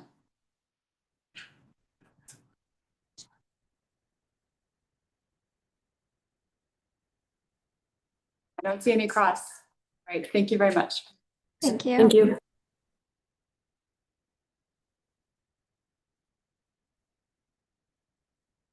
Yes.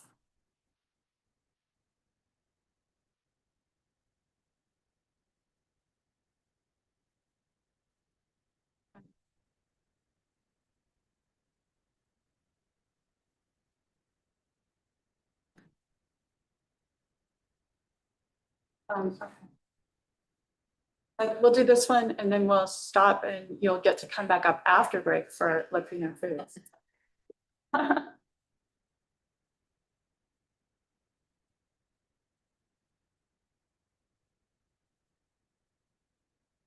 Good morning, Commissioners. Ana Gutierrez with Womble Bond Dickinson on behalf of JBS USA Food Company Holdings. I'm going to absolutely fly through this deck because I have 2 minutes. Commissioner Milford, you asked, there's supposed to be highlight here, about the highlighted language that says the entity must prioritize to the extent possible and whether we could change that to the if available.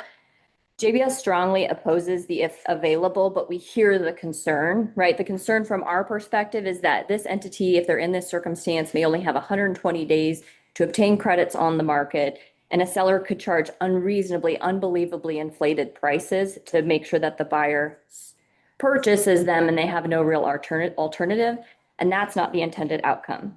But we come with solutions, not problems. The bottom line here is there has to be some rule of reason, right? And not an expectation that a transaction would occur at all costs.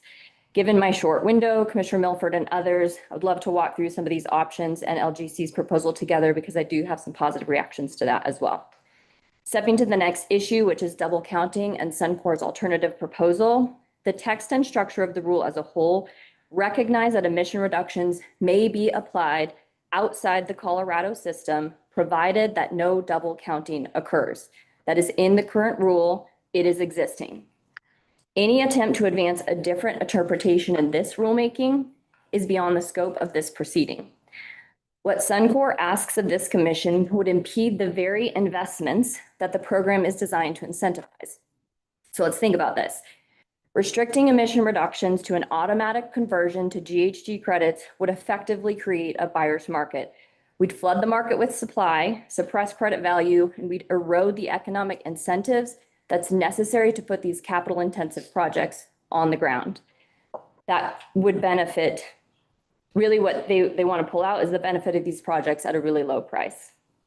That outcome would predictably discourage additional reductions at Colorado facilities, undermining this commission's goals.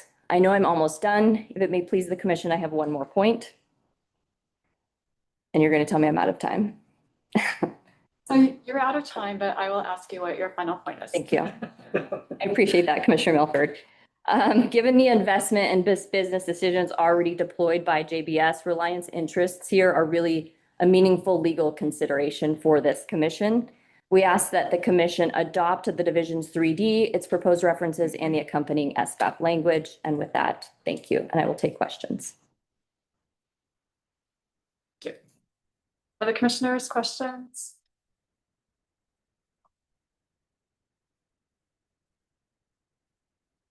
Okay, well, I'll take the bait and let you go back and.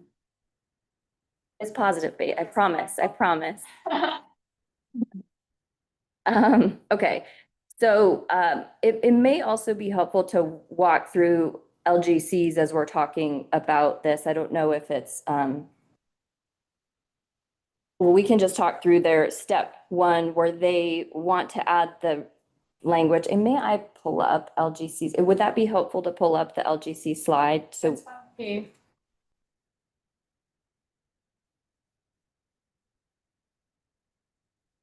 And we might have to toggle, so you tell me how best to do that.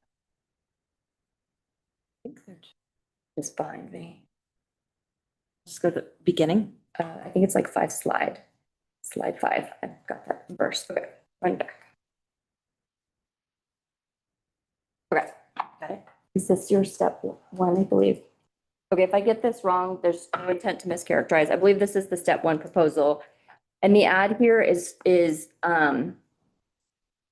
JBS has no opposition to this. It's just duplicative of what's already in little 2. So the step 1, little I here has the entity pull active credits, cancel, delete active credits of the same vintage year. So in this first step 1, we're only looking at the same vintage year. And the division's first line here says first of the same DIC community status from that same vintage year. So I think we get there. And then, and then LGC's second edit again would have newest to oldest vintage years, but that would duplicate in 1 and 2 if you take both of those edits. So I don't know that we feel strongly about where that sits, but just flagging there's duplication there. So then it comes to this, if available, let me go to this.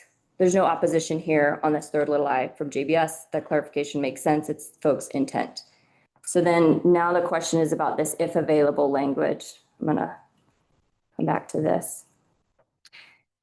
So again, if we're in a position where there's a credit available, but seller is saying, I'm gonna sell you these 100 credits, but I know the position you're in, so I'm gonna sell them at $1 million a mark.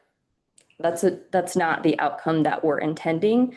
So all I'm asking is, this is an order of preference, take your pick or don't, but ideally having commercially reasonable efforts, right? If you have a seller on the other side that's being staunch, that's again, just not the position we're aiming for.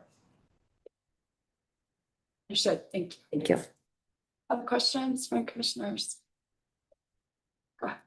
I just want to clarify, you went through, so this is the language in, I guess, step 1 had the, to the extent possible, step 2 would had just if available.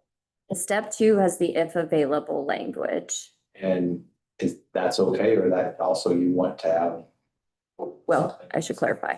The division's step 2 says to the extent possible. I think Commissioner Milford proposed an if available yesterday, which LGC picked up on and proposed just now. And I want to find a solution there, not aiming to come up against Thank you. Their concern as well. Great. Other questions? I think we're good. Is there cross-examination? Thank you. Thank you, commissioners. We're gonna take a break now. Oh, sorry, this is a question for. I need to enter something into the record that, during the last questioning, not with your party, but the prior party, when Commissioner Slesky was asking about long-term contracts, I communicated to him that Google states the range is 3 to 15+ years for long-term contracts in a manner that didn't share that information with everybody. So I'm sharing it with you all now. All right, so break. We're gonna do a break and we come back at 10:20. Is that all right? Okay, so back to you shortly.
All right, we're gonna go ahead and reconvene.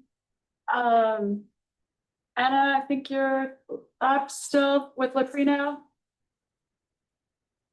No, definitely for all the I don't know. Are you ready to say that?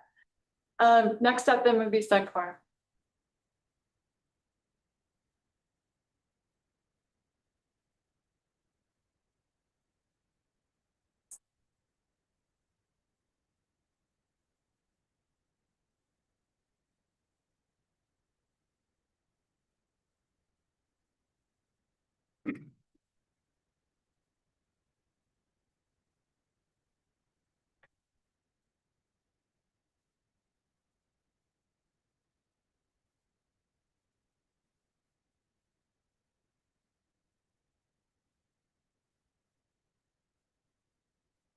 Are you ready? Sorry, I was trying to pull up your slides on my. Go ahead, please. Thank you, commissioners. Suncor appreciates the commission's time and attention over the last 2 days. The statute and the rule recognize that not all facilities can reduce emissions equally. The legislature. Hold on, Michael, please. Oh, sorry. The legislature established a sector-wide target, not individual facility targets. And the rules compliance option plus credit trading option were designed to preserve compliance pathways and avoid emissions leakage. The structure matters here because the commission adopted the GEM 2 framework knowing that some hard to decarbonize facilities, including refineries, may not be able to achieve all required reductions through on-site measures. The third-party reviewers and the division approved the GEM 2 GHG reduction plans, which include measures achieving co-pollutant reductions, and the rules on the path towards implementation. Requests to alter or deviate that path risk derailing the work that has been done to date and the ongoing implementation efforts. And those ongoing implementation efforts include achieving meaningful co-pollutant reductions under approved GHG plans. Suncor itself will achieve 20 tons per year of NOx and 32 tons per year of CO2 reductions. Certain of the requests heard in the last 2 days to amend the rule, require bend map analysis, or impose a future obligation to amend the rule are out of scope and not contained in alternate proposals. Suncor must also respectfully raise concerns about parties both referencing Suncor and then immediately suggesting that entities are purposely citing in disproportionately impacted communities. Suncor's Plant 1 and 2 were built in the 1930s in the designated industrial area then known as Commerce Town. Moving on, under the current rule structure, Colorado credits consume all qualifying reductions. The division has pointed to no rule language that states otherwise. Reg number 27 requires the division to issue GHG credits for qualifying emissions reductions. It's not ambiguous on that point, and it does not authorize emission reductions to be sold outside Colorado. That interpretation is reinforced by how the rule functions. Reported direct GHG emissions do not separately identify reductions sold elsewhere. In other words, the counting system was not built on the assumption that credits could leave or reductions could leave Colorado first. And the division's final proposal itself underscores the significance of that shift. The division has said it's not making the fundamental rule changes, yet it added language making GHG credit generation and issuance subject to Part D, Section 3D. That choice confirms that the proposal changes how credit generation and issuance operate. Suncor is not arguing that generators should never be able to sell reductions externally. The point is this should only occur through a proper rulemaking process with adequate market protections. The record does not support Suncor's position that external sales were always obviously allowed. GEM 2 discussions addressed the credit availability, liquidity, linkage, but they did not include discussions by the commission or the parties that represent that they understood the rule to authorize external sales before Colorado credit. The division even acknowledged this in its rebuttal. They never expressly addressed selling emissions reductions credits into the external markets. Its one potential statement references GHG credits, and they did not articulate or discuss the implementation or implications. And no parties raised concerns in the GHG rulemaking that the clear rule language would interfere with the sale of emissions reductions into external markets. Claims that there were investments made based on the rule language ignores the plain language of the rule. Suncor is not offering a new policy proposal when it reads it this way. It's applying the plain language of regulation number 27. If the division believes the rule should allow for external accreditation, that is a policy change and it may be one the commission wants to consider, but it should not be inserted by implication, form language, or guidance. Silence is not authority to create a new compliance consequence. The division has stated that Suncor's interpretation would lead to absurd results. Suncor disagrees. It is not absurd that the commission ensured that emissions reductions would have been retained in Colorado given the need for a credit trading mechanism as an option for compliance. And this commission cannot adopt rules and then claim their own rules are absurd to avoid implementing them. The division and other parties attempt to claim that entities had the right prior to the GEM rulemaking to sell emissions reductions into external markets. But according to the division, no one has done so yet. However, the parties fail to recognize that the current Reg 27 compliance structure took away an entity's right to use those emissions reductions freely.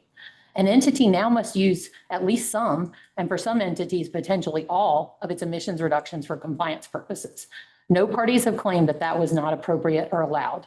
And this commission, in adopting a collective program for GEM 2 facilities to meet the 20% reduction as a whole, required generation and issuance of GHG credits to help ensure compliance. The original GEM 2 rulemaking intentionally adopted the rule language requiring credits to be issued in Colorado, and no party in the GEM 2 rulemaking objected to the outcome. Next slide. Ironically, the division has not provided insight into entities' future plans for emission reduction sales outside of Colorado. That is inconsistent with the stated purpose of gathering more information to evaluate whether a third compliance option is needed, and it could significantly affect the number of GHG credits available in Colorado. If division has concerns about enough credits being available in Colorado, letting parties freely sell emissions reductions outside of Colorado only enhances those concerns. The division's approach also leaves unanswered compliance and accounting questions. For example, what happens if an entity sells all over compliance reductions externally and later discovers it underreported? There's no rule language that distinguishes overcompliance, surplus, or excess emissions from reductions that must be credited in Colorado.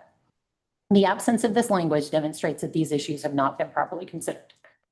Alternatively, under Suncor's alternate proposal option 2, if a facility sells emissions reductions into an external market, then the entity may purchase reductions up to the same amount from the same market on a first-come, first-served basis. Parties have raised that Suncor is the only entity asking for this option, or this interpretation, but Suncor is the only purchaser testifying this week. But Westlaco Koga expressed its concerns with the division's interpretation and the need to ensure sufficient credits remain in Colorado. Contrary to JBS's statements today, Suncor has been clear it's not attempting to trap emissions reductions in Colorado or disincentivize emissions reductions.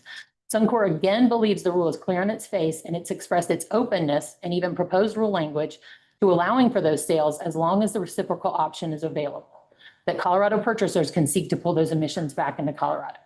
The concept is not perfect fungibility. A purchased external credit may not have precisely the same emission reduction attributes, but it correlates and is representative of the reduction made in Colorado. And that approach is more protective than allowing reductions to leave Colorado without any reciprocal compliance pathway. Suncor does not conceptually oppose future discussion of external accreditation, but the commission should not adopt that policy without stakeholder process, clear guardrails, and protections for both Colorado credit purchasers and generators. Thank you. Thank you. Questions from commissioners?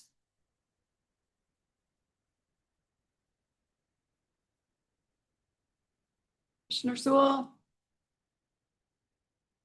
Hey, I'm not seeing any. Is there a cross-examination for Suncor? Okay, thank you very much. Thank you. Next, let's get my mic on here. Next up is the Health and Justice Coalition.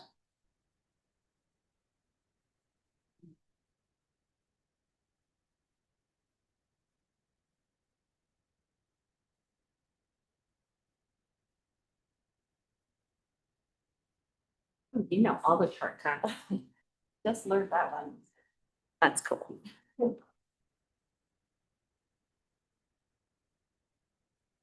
And then Lauren should be online.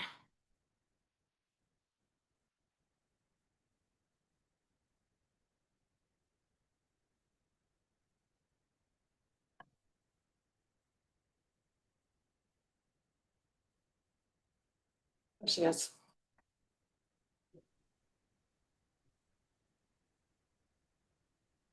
Ready to go? Awesome. Thank you so much. I'm just going to move here pretty quickly because we only have 2.5 minutes left. where we agree and where we don't, we support the division's position on the double counting language. We oppose Suncor's interpretation of that. We ask that the commission adopt our outreach proposal, LGC's proposal around long-term contracts, CCS, our proposal around identifying the reasons why GHG plans were confirmed, and then definitely affirm the division proposed language around co-pollutants. Just quickly, one of the things that we feel is super important is that the double counting ends up being a health issue.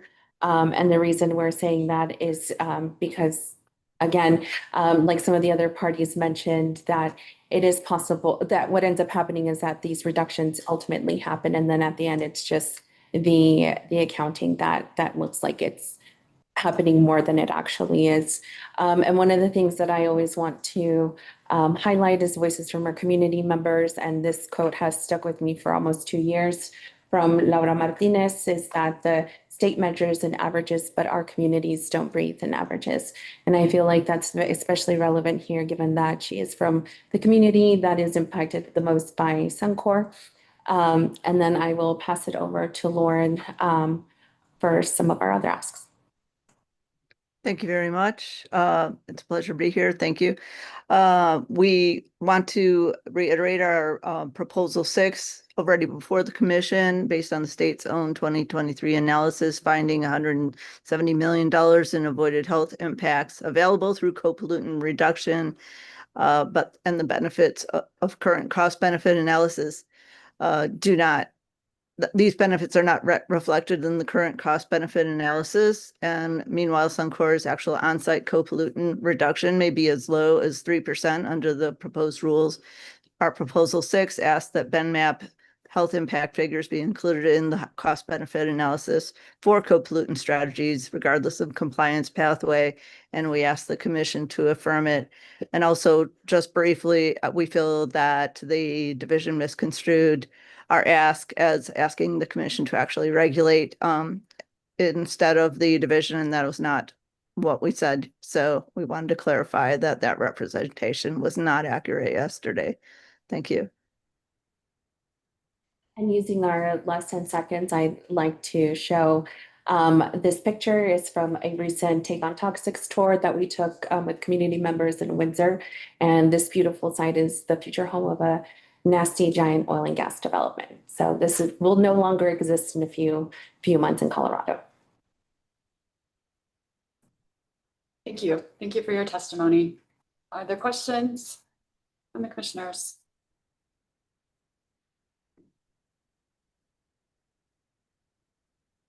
Okay, seeing none. Is there cross-examination for HCC? Thank you very much. Thank you.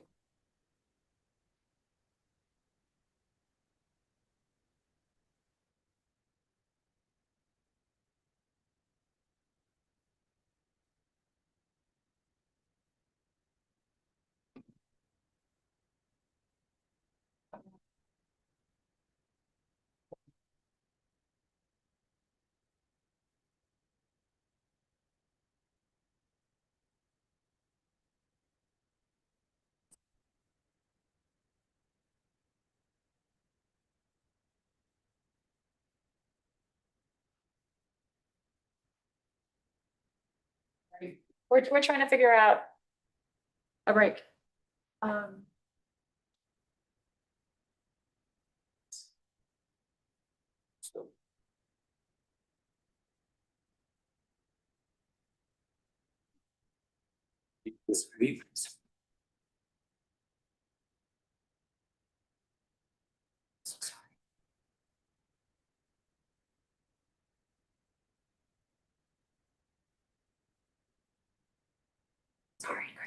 All right.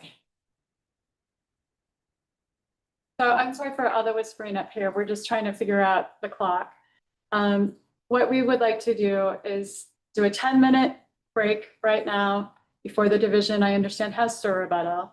We'll do 10 minutes before SUR rebuttal. And then we're going to do a lengthier break prior to closing the record so that the commissioners have time to collect our thoughts and think about final questions that we'd like to ask for the parties. So that sound good, everybody? Okay. So 10 minutes, come back at 10:47. And we'll do the rebuttal at that time.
I made it loud that time, please. All right, Sir Rebuttal, division, go ahead. Right, can everyone hear me? Hi, I'm Cecilia White with the Climate Change Program. The division has considered all the alternate language that has been submitted by parties, and as staff to the commission has put forward to you its strongest and most balanced proposal.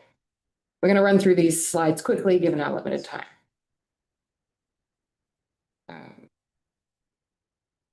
On the double counting issue, the division isn't trying to propose anything new here. We're just trying to clarify what our understanding has been all along, and we invite further questions on this issue. Again, we invite questions on the waterfall, but to our final key thoughts, they're listed on this slide. Regarding carbon capture and storage, the decision before the commission is not whether to allow carbon capture and storage, but when. The division maintains its proposal as the best option and consistent with the 2023 rulemaking. Again, we invite questions. In response to Commissioner Slutsky's question during direct presentations, this slide provides the list of the rule sections that would require adjustments to restrict facilities located in disproportionately impacted communities to only buying credits from disproportionately impacted community located facilities. It does not include an assessment of the impacts of these changes, however, and we welcome questions on this topic. The division requests the commission adopt There you go. sorry, I'm trying to do too many things at once. The division respectfully requests that the commission adopt the rule consistent with this slide. And finally, we want to end with a thank you to the commission, the parties, and all the division staff, especially those sitting with us today.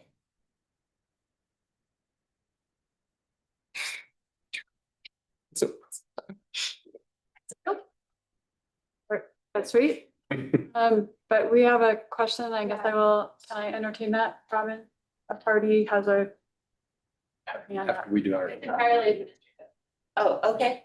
I just wonder if it's possible to upload our rebuttal slides to the Google Drive so that parties can look at them more closely as they went. They're on there. You have to refresh. Sometimes you have to refresh Yeah. a couple times. And a lot happened in the last 5 minutes, to be fair.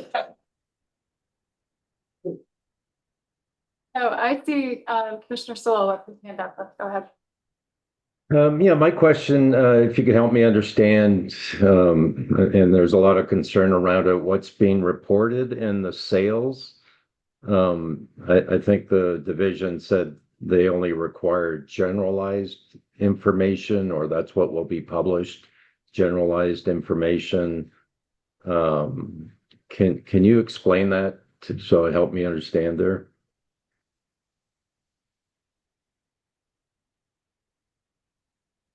I believe you're talking about the long-term contracts issue. Yeah, yeah. Okay, so right now, we publish information, summary information on the auction. So it includes who participated in the auction as a bidder or an offerer.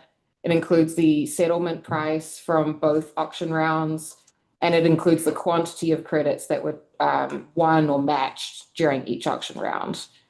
In terms of bilateral contracts, we do publish the parties to the transactions. So it'll be the seller and the buyer, essentially, the quantity of credits and the location of those credits, whether they're in a disproportionately impacted community or not.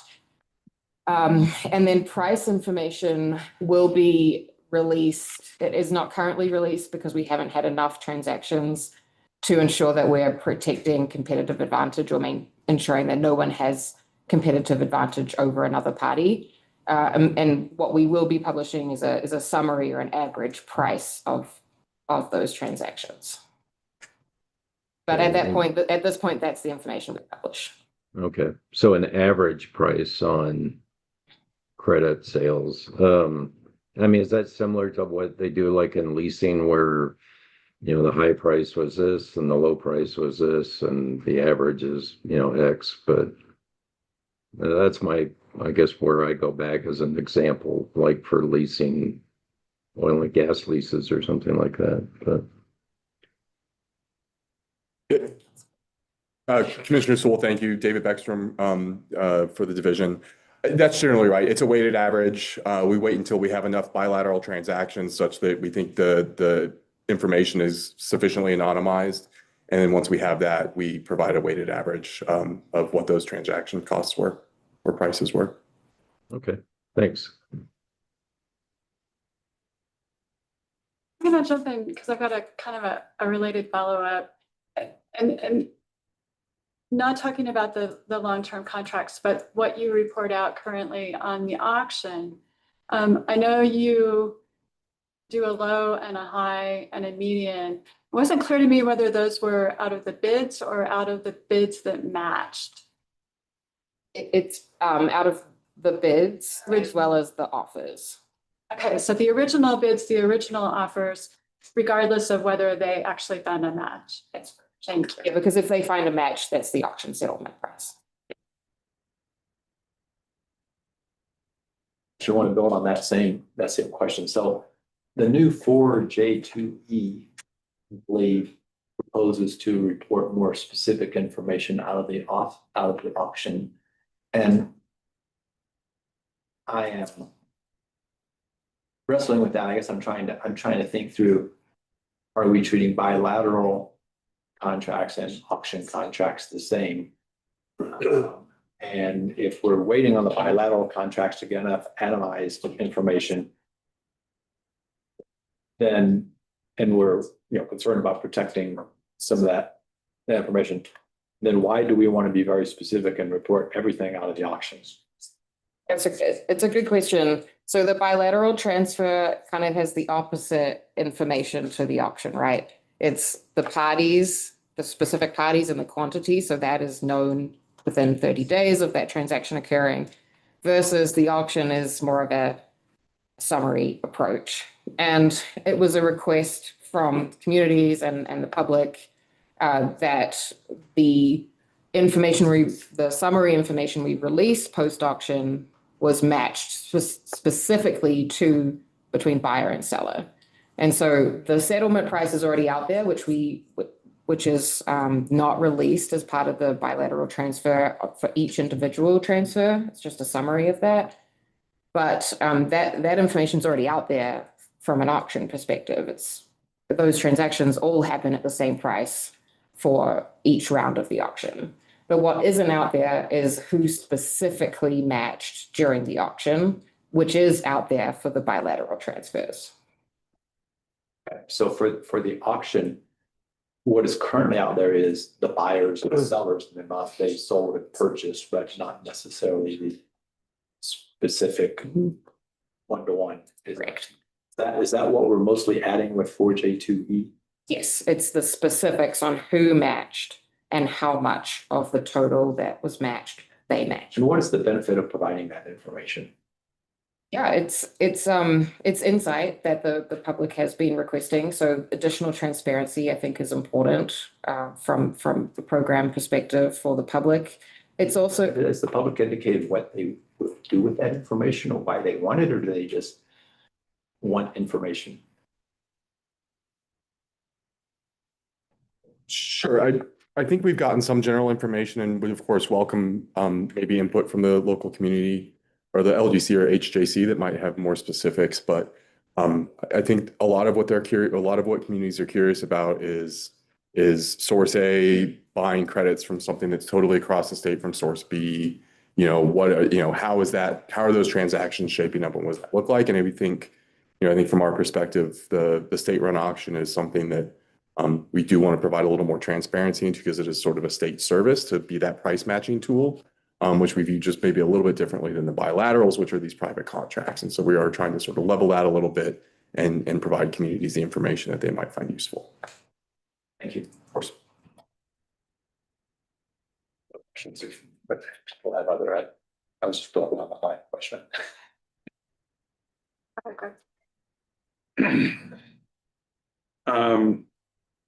In the future, if the majority of gym facilities enter into long-term contracts, would that have any material impact on the state's credit system?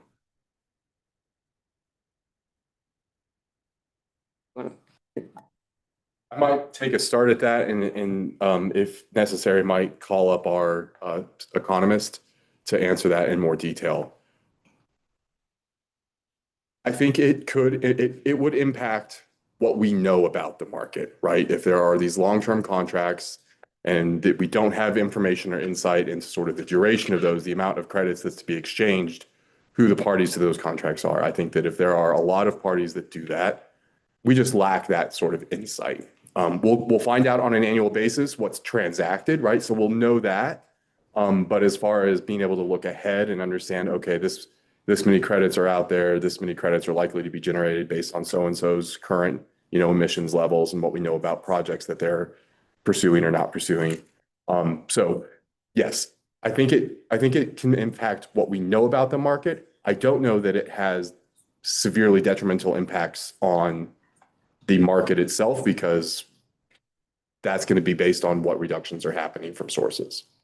And would that be a reason why you originally had that kind of transparency? I'll just call it transparency information in there, but then through negotiations, it got whittled down. Okay. Yeah, that's exactly right.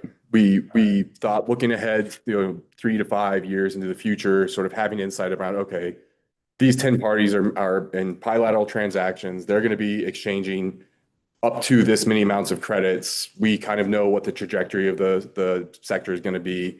And, yeah, we think we're still going to be flush. There's going to be plenty of credits to serve parties that haven't maybe met or satisfied their requirements through long-term contracts. Or, wow, it looks like we're seeing a shortage on the horizon, and maybe we need to start thinking programmatically about what to do to solve that. Okay, thank you. And do you anticipate overissuance and or cancellation of credits to play more than a minor role in the credit trading system? Overissuance, we have only had that situation occur once, and it was 13 credits. The report was adjusted within a couple of weeks of the initial issuance, and to date, that's the only situation we've had regarding overissuance. It's similar to underreporting. We haven't had compliance reports due yet, so that hasn't been a concern. And so we haven't had deadlines that require us to address that. Thank you. And then with I believe was the optional use of an accredited third party more for the source's benefit or to ensure accurate reporting of reductions for the division's benefit? It was primarily for the division's benefit. Okay. We lost the QAQC, the quality assurance and quality control checks and balances that were available through the EPA's, I forget what EGRIT stands for, but it's their federal reporting tool platform for greenhouse gas emissions. And that had various levels of review that helped us ensure that the data we were receiving was accurate. There was no mistyping of information, that trends were being followed, and that's no longer available to us. And if I might just clarify one thing, I think when we say the division's benefit, we don't necessarily mean to save us work or to, make it more efficient for us. I think maybe there is some of that potentially, but it's really more for sort of the market efficacy to make sure that the credits that are coming in and that the reports that are being generated are being checked, that thoroughness, that evaluation is happening at a level that we might not have the resources to do ourselves. And so I think that it's really more for the state's benefit and the program's benefit than sort of the division as the reviewer. Okay, thank you. Okay.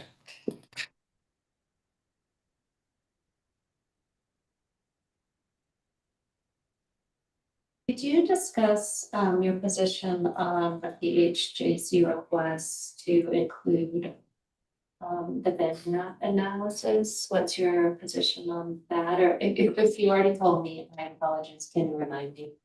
Thank you, Commissioner Miller. Our position on the potential BENMAP use and the cost effectiveness analysis for the GHG reduction plan measures is something that I think the division would like to understand better, honestly, how the Health Justice Coalition is exactly thinking about how that would be considered in the current methodology that the GHG reduction plan uses to get a cost per ton number. Right now, it looks at the on-site costs for a certain measure or project that a facility is proposing, and then the amount of GHG reduction, and compares that dollar per ton to the 2030 social cost of carbon, or 1.5 times the 2030 social cost of carbon, depending on where the facility is located. So it's the social cost of GHGs is already worked in as a kind of effectiveness threshold. But when I think about how to incorporate any sort of cost, benefit, or impact through the BenMap tool, it addresses a very different thing and would either need to be, we would have to think about how that actually works into the current dollar per ton number that the facilities produce in their analysis. I hope that's helpful. Yeah, the way I read the request is that if the facility is within 1 mile, that the health impact cost benefit analysis is done with BenMap. It doesn't say anything about then incorporating that into cost. It's just an additional analysis so that the community understands this very different question of the health costs. The facilities do have to look at the amount of co-pollution that will be reduced per measure, but currently that is not a requirement to separately look at the related actual US dollar costs related to those reductions. Right. It's not a request. I mean, it's not included, but what's your position on how we would include that if we wanted to? I would probably want to take that back and ask our subject matter experts that are super familiar with the BenMap tool on if this is something, I know that, for example, COBRA limits the types of pollutants that you're able to quantify and enter into that system. So not being an SME on the BenMap tool, I want to think through that in a little bit more detail, but I think that we would support looking at that. I think it's a very relevant factor to these reduction plans, the costs and benefits of the co-pollution reduction to the community. So the division's position is we would be interested in considering something like that. If I might add just one piece of information that I think is important as you all are thinking about this piece and others related to the greenhouse gas reduction plans is all of those for the 2030 targets, which is the only requirement for GHG reduction plans, all of those have been completed except for one at this point. And so I think as we're sort of thinking through what has worked, what has not worked on that, and what can we do better, we are certainly forward looking and thinking, okay, if we want to do this again for 2035 or 2040 plans, what do we want to improve holistically? Right now, I believe the glass manufacturer, Owens Brockway, is the only outstanding greenhouse gas reduction plan that we'll be getting next year. That's correct. And so as we're thinking about what these changes would impact, that's one of the things that we're mindful of as well. So just wanted to make sure that you're aware of that. Yeah, that's helpful. So for future plans, the consideration might be worth looking at. Yep. Thanks. Absolutely. I would agree. Yeah. And it's not only Owens Brockway, but if a facility were to propose modification to their GHG reduction plan headed into 2030, any changes that would apply to plans going forward. So any modification that was requested would incorporate any changes out of this rulemaking to that analysis process.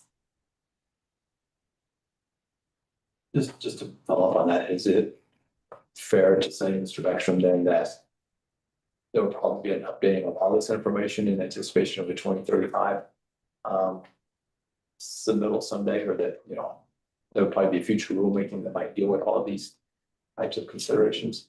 Yeah, thank you, Commissioner Reeder. I think that's an important point and something maybe we should have hit on a lot more earlier is, we are working through our first phase of this rulemaking, right? We have the sectoral target under statute to meet these targets by 2030. And so the program as designed and is implemented to date has really been focused on that 2030 target. There have been and there will continue to be a lot of lessons learned in areas where we think we can do better. And so we are looking forward to 2035, 2040 and beyond and thinking through how this rule might develop, what those, how our targets might shift, but also how this process might change to improve across the board. And so I think we are getting our first full set of compliance reports for Gym 2 facilities will be that 2026 year. And so we'll get those compliance reports in September 2027. That's going to give us, I think, a really good opportunity to look at things, look how the program has worked once we've gone through multiple auctions and a full compliance period. And we're going to start thinking through then what does it look like for future targets in the future of this program. And I think we will be coming back to you in some capacity at some point. I don't have timing on that, but to look at a more holistic approach to this. And I don't want to scare any of the folks who have been working really hard on this. We're not talking next year. We're really going to start thinking about it once we get that data set in September 2027 and thinking through what works.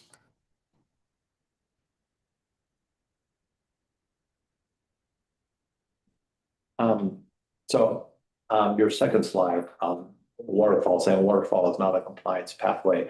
That is in response to the question the chamber made about what does a credit buyer do? Yep.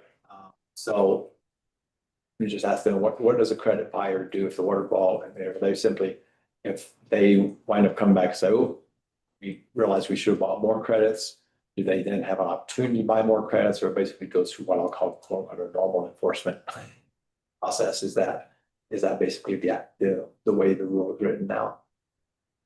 Yes, that's accurate. So the waterfall was specifically designed to address credit over issuance, meaning credit generators were given too many credits. It was not designed to address credit purchasing issues because the rule already has a pathway for that. It's the non-compliance pathway.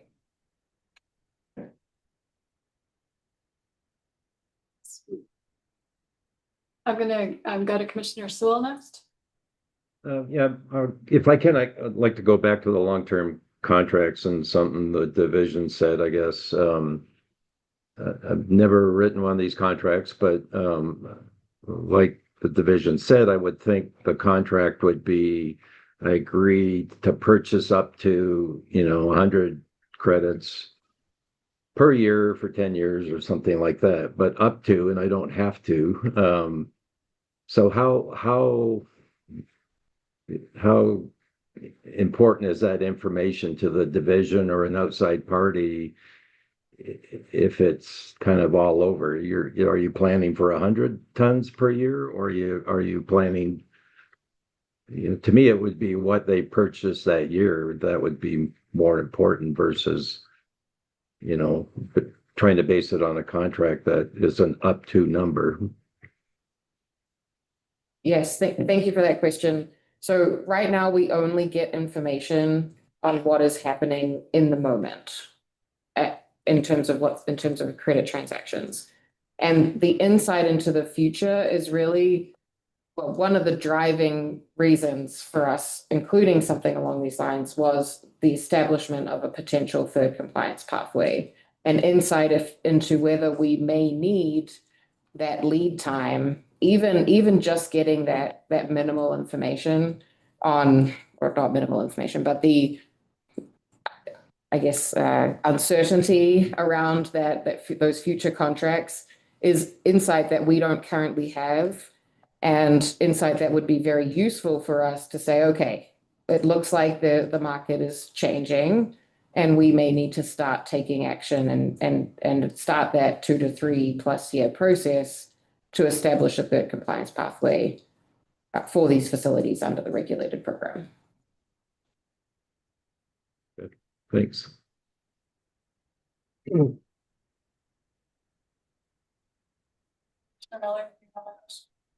Well, I'm interested in everyone, the long-term contract again, because you had it in the proposal. And I liked what you had, and then it disappeared. Can you give me insight into why? Yes, absolutely. I think there was a lot of discussion around the long-term contracts issue. Internal to the division, or who's discussing this? Both. It was internal discussion with the division staff. It was a discussion with the stakeholders and the parties.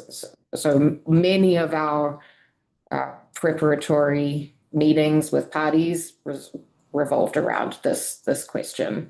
And the big issues that kept coming up were sensitive information, confidential information, concerns around us, as we just heard this question, the uncertainty of the information we were receiving.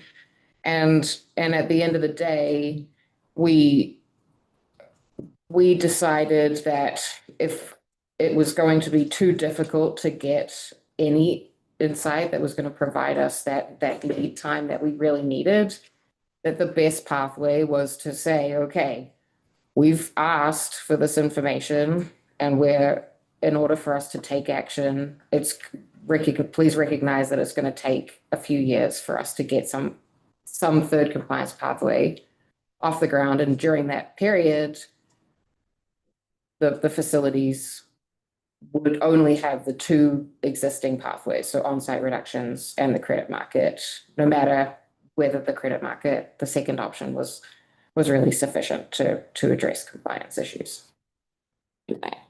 Maybe just to add one finer point on that, I think we saw the value of transparency. Our initial proposal was really grounded in two things: transparency and market foresight. And the transparency was a piece of it, but it was also very much to look forward to understand what that market's going to do, if it's going to change, and if so, is there a need for us to start initiating that 2 to 3 year process for a third compliance pathway, which we viewed as being primarily beneficial for the regulated community. And so in the discussions and all the party stakeholders, it included almost weekly meetings. It included 2 half-day in-person negotiations. So there was a lot of working through how we might be able to wrangle this. What we heard consistently is the regulated community was really hesitant to provide any information like this. You heard Mr. Coleman testify earlier that even the chamber was divided on this. They couldn't reach consensus. And so I think what we ended up landing on is, okay, well, this was really to help us decide whether that third compliance pathway is necessary. And if we're not going to be able to get that without sort of ongoing negotiations and a fight, then at the end of the day, as Mr. Coleman discussed in the presentation yesterday, as long as you all recognize that you might not have a viable compliance pathway for a couple years, such that you might just be either non-compliance or have to do some really serious on-site reductions. If that's where you all are accepting the risk of, then we're going to land where we did with the SBAP, of just making sure that the world understood that's kind of where the evolution of things and where we landed in our position on that. I think what I heard from the local government coalition is that they also need that information for a different reason than what you were just describing. And so they wanted it, you wanted it, the industry didn't want it, it's not there. So how do you see what the local government wants as playing into this decision here? Yeah, I think we understand that. I think that we understood the transparency. I think throughout the rulemaking process, throughout the deliberations, or not deliberations, sorry, you all do that. We negotiate, you deliberate. Throughout all that, we had to make a lot of decisions. We had to decide along the way what we thought would get us to the best possible rule proposal, and that's what we put before you today. If there's more specific information around what the LGC or the HJC might really view the value of that, then I would certainly offer testimony from them. But at the end of the day, we landed on what we thought was the best spot for this rule, balancing all the various interests. I guess John, then Curtis, then me. I have to wait so long for my question. I know. You're being polite. I had some long-term contract questions and you mostly answered them. And again, just as I asked earlier,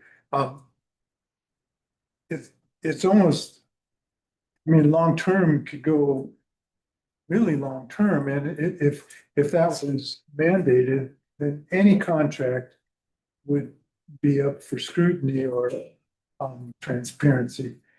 Has anyone asked you to define long-term? And I hear you saying 3 to 5. We had mention of 8 years and 10 years, I believe. And is that information something that you really need long term, which Sure. No, thank you for the question. I think we heard your question during the prior presentations and wanted to give it some thought as well. So we've had a chance to discuss it. I think one thing to note is long-term contracts was never used in our original proposal and in the rule language. It is definitely something that evolved as sort of shorthand for what we've talked about amongst the parties, and it did make its way into the statement of basis of purpose. And so we did not define it kind of for that reason. As has been discussed, those contracts are going to be complex. We don't know what they look like. I've never drafted one. I've never seen one, but what we have learned from the parties is that they're likely to be very conditional. They're going to have maximums. They're going to have, if we generate this much, you get, some percentage of that. I mean, there's a whole lot of variability. And I think to answer your question specifically, what we think would be most informative for us is multi-year contracts and information looking to the next 3 to 5 years, to understand what those conditions will be in sort of the near term of the market. 8-10 years out may be helpful, but at the end of the day, for us, for planning purposes and what we saw, the highest value, 3 to 5 years is kind of that range that we think would be best. and do you see this information actually being a benefit to sources? Maybe this isn't a good question for you. Yeah, I think maybe a better question for the chamber or other regulated sources, or perhaps our economist on market information and pricing information. That might be something more appropriate for him as well. I just want to thank you for the last slide that you gave. I sense some hesitation to do it. My question is there's a lot, I guess these would be amendments to various sections in 27, and would those basically be the same for each one that you just want to, or does each one need a different edit?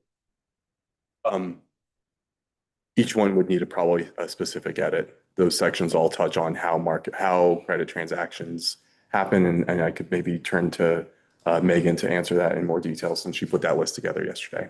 Yeah, thank you.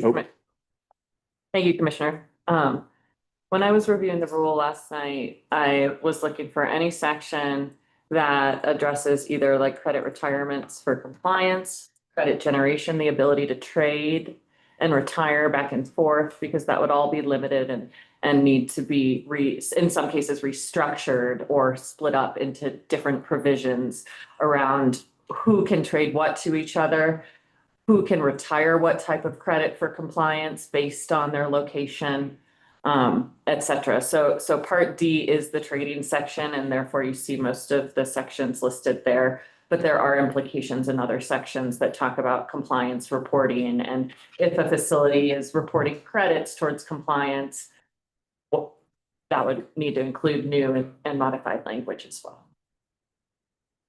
I would definitely encourage you to look at this going forward. And just, you still maintain this is out of scope, that We do maintain that those changes would be out of scope. And I think without also making corresponding changes to Regulation 7 as indicated on the slide, they would be incomplete. And so we would have concerns with that as well. And happy to discuss either now or in future discussions after this rulemaking our thoughts and the challenges we see, and maybe get your thoughts on those as well. it can wait. Thank you. Thank you. So start with Part A 2D, the definition of active GHG credits. There's the list of things that are not active GHG credits, and it includes, number 2 is credits that have kind of been committed to trading through the auction. There's been a suggestion from the chamber to add a 4 that basically says credits that are committed to a bilateral trade. Does the division oppose that edit? I don't want to editorialize. Could you give me your thoughts on on their suggestion and why it is or is not an appropriate idea.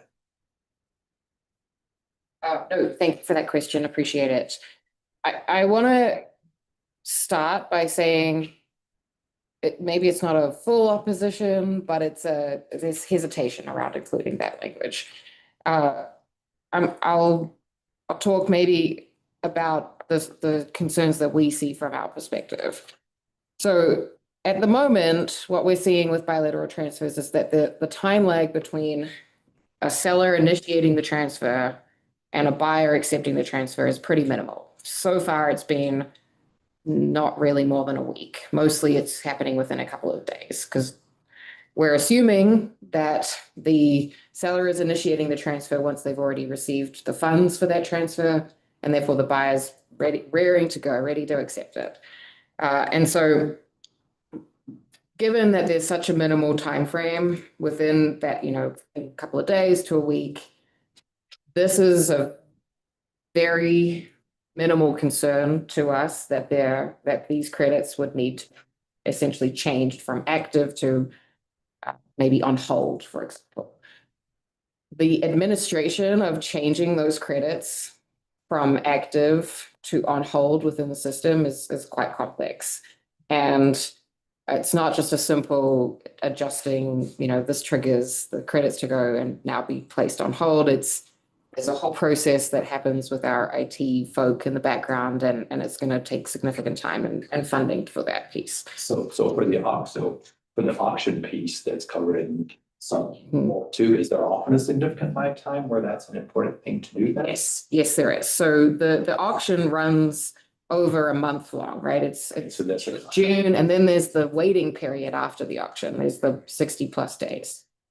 And so that's why those credits are placed on hold after the auction because of that significant time frame. How frequently do you update the active GHG credits? I mean, if you're trying to keep an active daily dashboard, then you would have to do that. If you update it once a month, then I don't know that 7-day one way or another matters, if that makes sense. Yeah, How frequently do you update is my question. The credit tagging, as we're calling it, it's pretty automatic. So it's every time we issue credits into the market, they're automatically given that active status or active tag. And then it's only once something happens and action is taken in the system that tag is adjusted. So during the auction, those credits will be placed on hold. If they're retired, those credits are now listed as retired. If they're canceled, they're listed as canceled. And so we're not having to manually go in every month or at any time frame other than there's an action in the system and that system changes the tag on the credit. So if for the bilateral transaction, you have a credit that's active, does it go through a tagged status and then a retired status, or does it just go straight to a retired status when you do the transaction? No, when a credit is transferred from a seller to a buyer, those credits remain active until the buyer tells us that they want to retire those credits. Okay, so it's just transferred. It's just transferred. Yeah, they stay active. Thank you. One other point I just want to make on this is that there is time for us to administratively cancel. We don't have to immediately cancel credits when we receive a changed report. Even in for example, in the waterfall, there's a 30-day delay ability for us to delay. And if we're seeing these transfers occur within a week, then that addresses the concern of us canceling credits that are waiting transfer. So it's not really is it fair to say it's not really a definition problem? It's a IT concern. It's really your hesitation. I would say that the administrative side of this is concerning to us, yes. Thank you. If I go to Part B 2A2 on the greenhouse gas reduction plans the entities submit, 2A2 is the reduction measures. 2A2 is reduction measures. 2A2A is the introductory paragraph that says the list of all GHG reduction measures. And then 2A2A1 is where you've added the language around the description of the GHG reduction measure, including equipment and project type. When I search for project type in the rule, I got 3 hits, which was here and twice in the SBAP. Is it defined anywhere? Or what, is there a list of project types? What is, how does a source comply with that request? And is it, and related is not implicit in sort of the preceding paragraph where they have listed GHG reduction measures. I mean, surely I would assume there is some descriptive information that's not measure 1, 2, 3, and 4. It's a boiler efficiency upgrade or something. Thank you, Commissioner. You nailed it. That was the example that I was about to give is we're simply looking for a general project description, and project type would be part of that general description. So electrification or some boiler efficiency or something like that. We are simply trying to prevent the ambiguity of measure 1, measure 2, measure 3. Yes, my follow-up question. Sure. Has that been a problem with the plans you've received to date? Okay. Only with one facility. Every facility submitted a general description of the measure so the public could understand what type of project they were even talking about, except for Suncor. Okay, thank you. My third question on part 4J3, section 4J3 about the 1-year prohibition of participating in auctions. Is that the only enforcement mechanism you consider? Are there other options of the people failing to comply with that? It's a unique, to me, it's a little bit unique to have a specific enforcement for a specific thing written in the rule. That's not how we've often done enforcement from my perspective. So I guess I'm wondering about the thought process about putting specific enforcement for a specific action in the rule. Absolutely, Commissioner Reeder. I think it is not the only enforcement mechanism. We would still have, we would still have the sort of full panoply of what we're authorized to do under statute and rule. I think our thought on this in particular is that this would sort of function as a stipulated penalty specific to a specific type of violation that we might not be able to get through negotiated settlement or even injunctive relief absent its presence in the rule.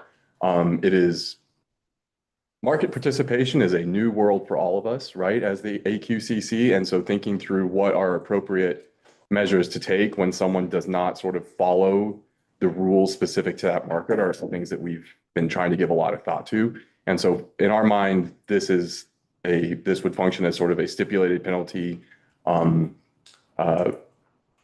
action and could be in addition to other enforcement actions, including civil penalty or whatever the case might be, depending on the nature of the violation. Thank you. Curtis, can I just interject with that? Does the enforcement timeline change? Is it quicker and easier if you have a stipulated penalty like that, as opposed to having to go through the sort of normal process? I would like to say yes. It gives us something very easy to point to, and it takes one thing maybe off the table for us to have to negotiate too. And so I think that the idea would be that it would also be more expedient.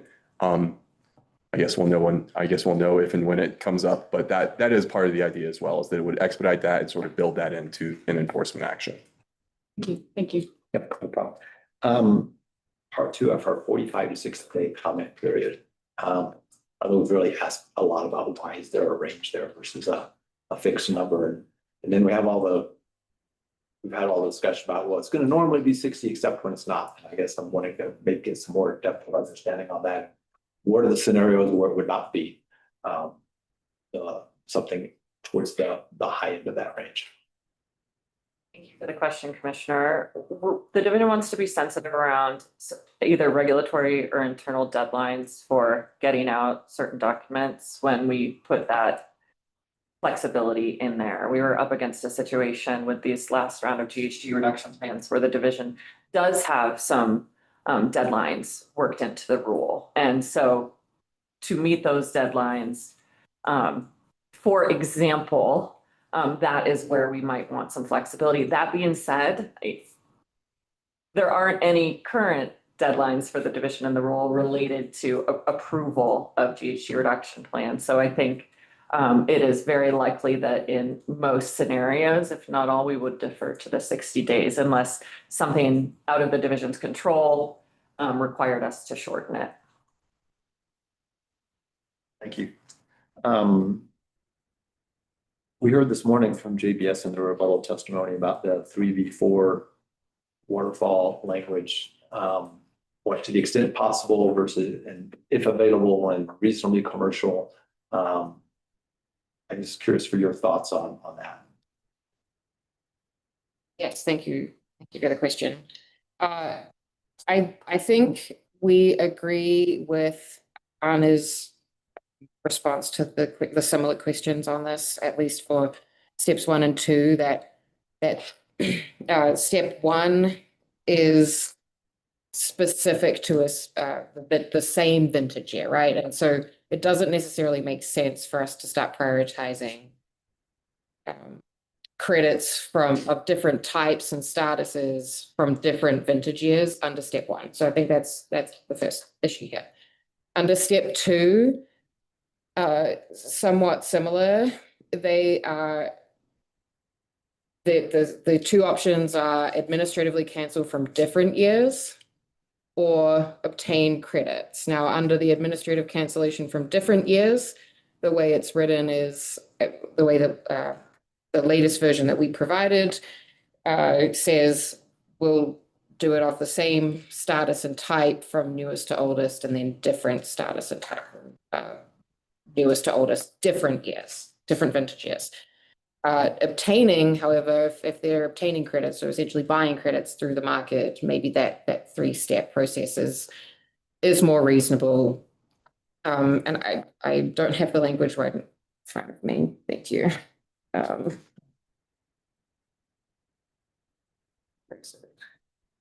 think what he's asking about, so to the extent. Oh, yeah. And then the third option related to if available or versus to the extent possible. So there are some challenges with simply putting if available. I guess there's some questions around what do we mean by available? Do we mean if they're in the market and they're $1 million, $2 million a credit, is that considered available? There's also some challenges around actually knowing who has those credits at a specific moment in time, given the information that we publish, the timing of that information being published, and what exactly is out there. If we're to publish more information after the auction, maybe this is a little easier to know who specifically has these credits, but we don't currently publish retirement information, for example. So they may buy those credits and then that retirement information won't be known necessarily until compliance obligations or compliance reports come in. So I think there's some challenges just saying if available. Maybe there's some clarifying language that can be put around if available, but if we're just leaving it as if available, I think that's it.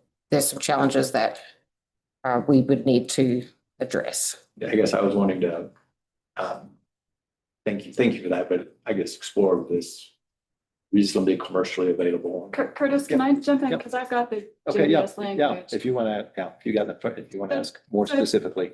JBS suggested switching it to say the entity must use commercially reasonable efforts to prioritize, if available, obtaining GHG credits, ...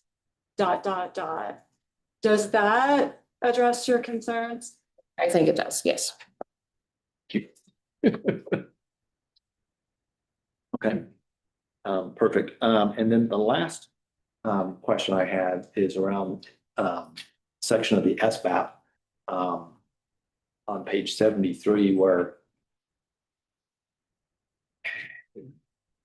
it is saying the commission supports the division. So there's a requirement at 2G15. I have it. Let me pull it up. Hold on, I've got it written down.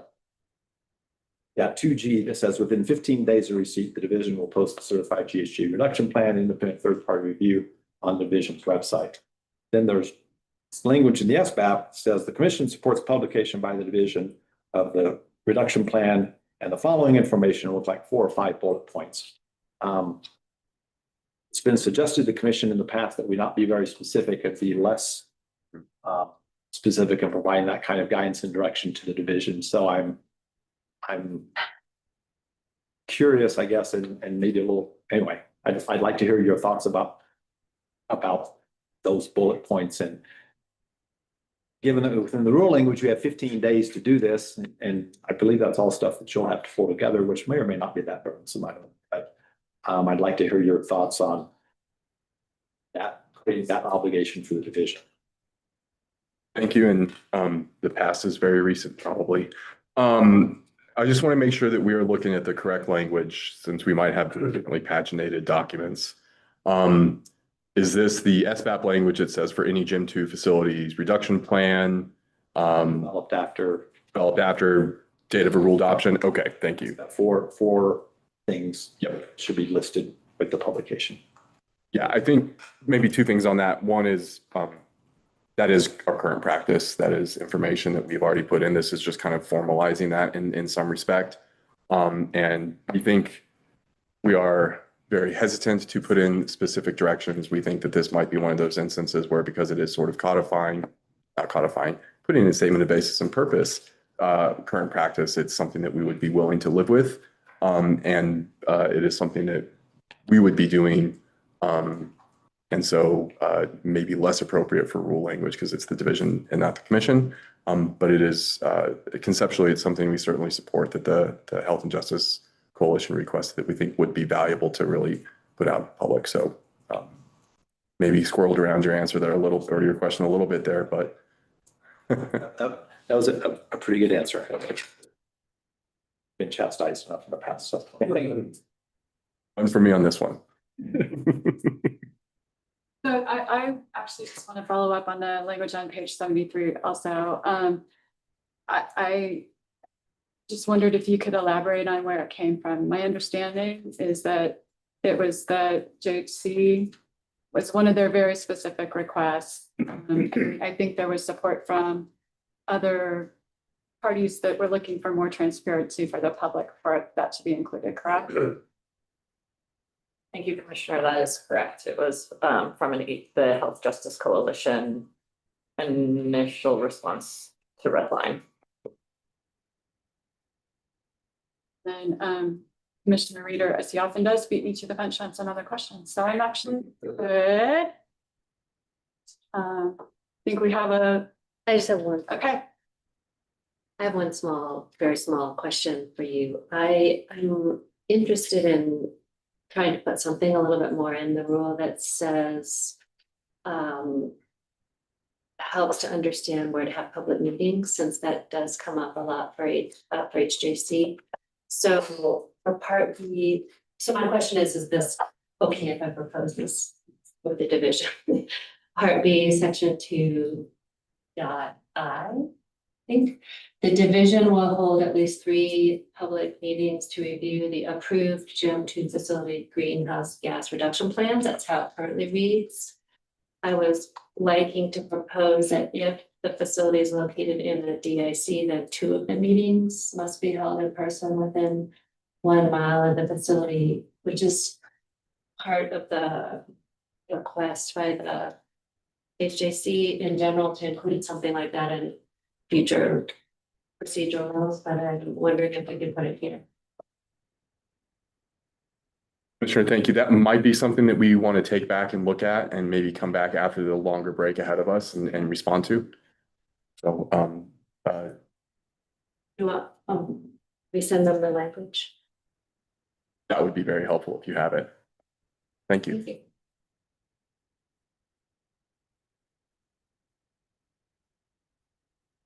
I'm not seeing any further questions at this point in time. Robin, do they get crossed on for rebuttal?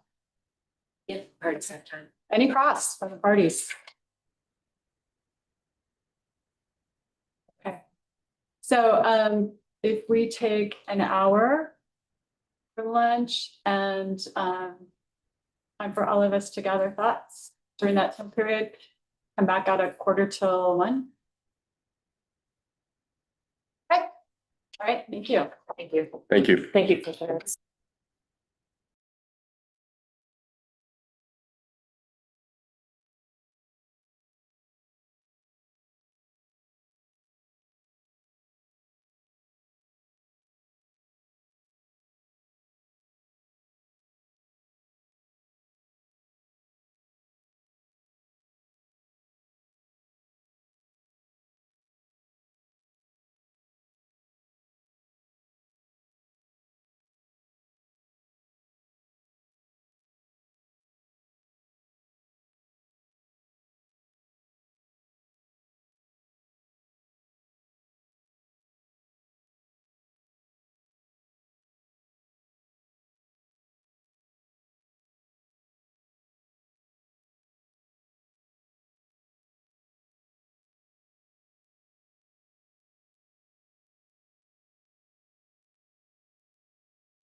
Thank you all for returning. We're continuing our hearing on Regulation 27.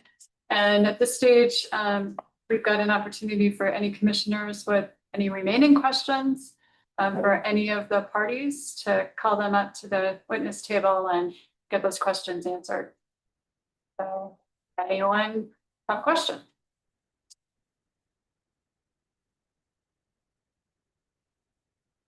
No. All right. Then I think I will entertain a motion to close the rulemaking record and enter into deliberations. I move we close the rulemaking record. Motion, do we have a second? Second. Second. All in favor, please say aye. Aye. Carries, and we're gonna move into deliberations. We've heard before us. So I would like to just start our conversation around what seems like one of the bigger issues potentially, which is the question of whether sources can use excess emissions reductions to obtain credits in other markets as long as they aren't using them for credits in Colorado. This is the issue that Suncor raised. If essentially the division's language in part D, sections 3A, B, and D is clarifying language about their position on that. So I will start, if that's okay with everyone, and say that I support the division's position on double counting and the ability of sources to use excess emissions reductions for credit, either in Colorado or elsewhere, but not both. And I also support the division's proposed clarifications to this section in Part D, 3A, 3B, and 3D. I agree that the language in the rule itself is ambiguous, but I think interpreting it in context, it's pretty clear that it was intended and has in fact been implemented to allow or not prevent parties from securing credits elsewhere as long as they're not doing so in Colorado. So maybe just open it up to discussion on that point. John, so John's in first.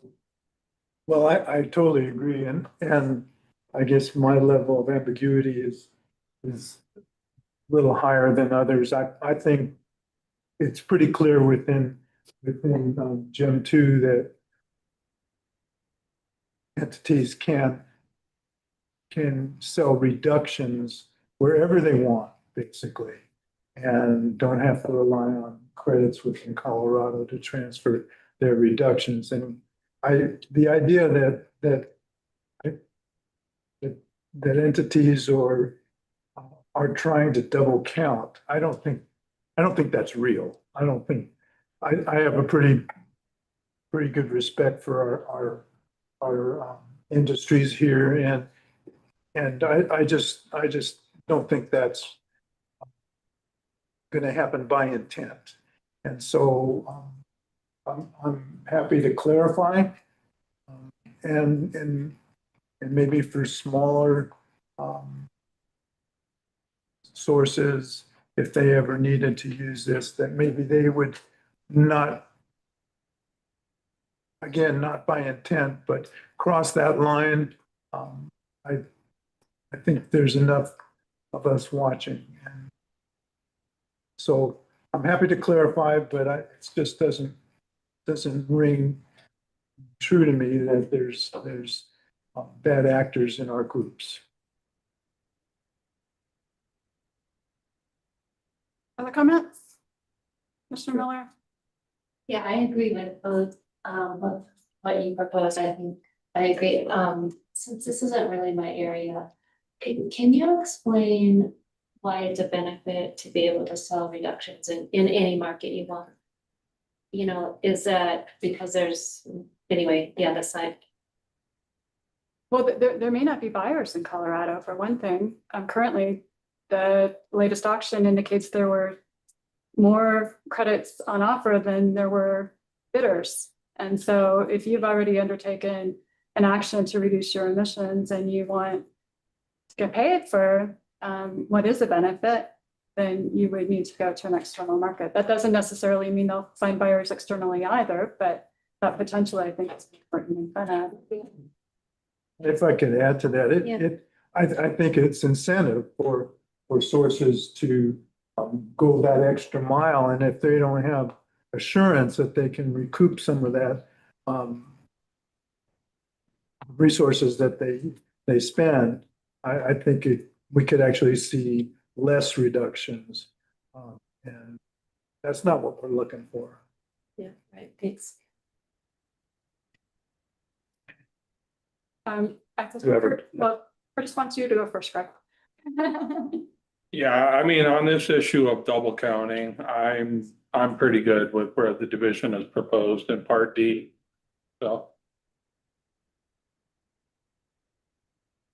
I'm also good with the provisions on double counting and with regard to the issue of the Suncor raised about could reductions be sold outside the state? I think the inclusion of 3D in the original 23 language and provisions around double counting suggests that it was always intended to be part of it, even given some of the potential ambiguity about will issue emission credits. I don't recall the rulemaking 23 clearly enough, but certainly we have had, I think, instances during my time on the commission where we had things where the commission may do something, and folks often ask that the commission will do something to have surety that the commission would act on certain things to the benefits of both industry or the public in different situations. I suspect that may be where that language came from. It's just strictly speculation on my part, but I'll call that semi-informed speculation. But I think it was always part of the program designed to be able to sell, to be able to have the option of selling emission reductions outside the state. What I'm hearing is pretty good consensus on that issue. So we move on if that's okay. The next thing I thought we might want to discuss is the issue of long-term contracts and the reporting that's required or not required for that. I guess with the division's current position that's out of the regulation, but there were some parties that encouraged us to retain it. So I'm going to open this one up to the other commissioners if anybody wants to discuss this. And I guess maybe just quickly indicate support for the division's current approach, or if you oppose it, then you might have to propose what you would suggest.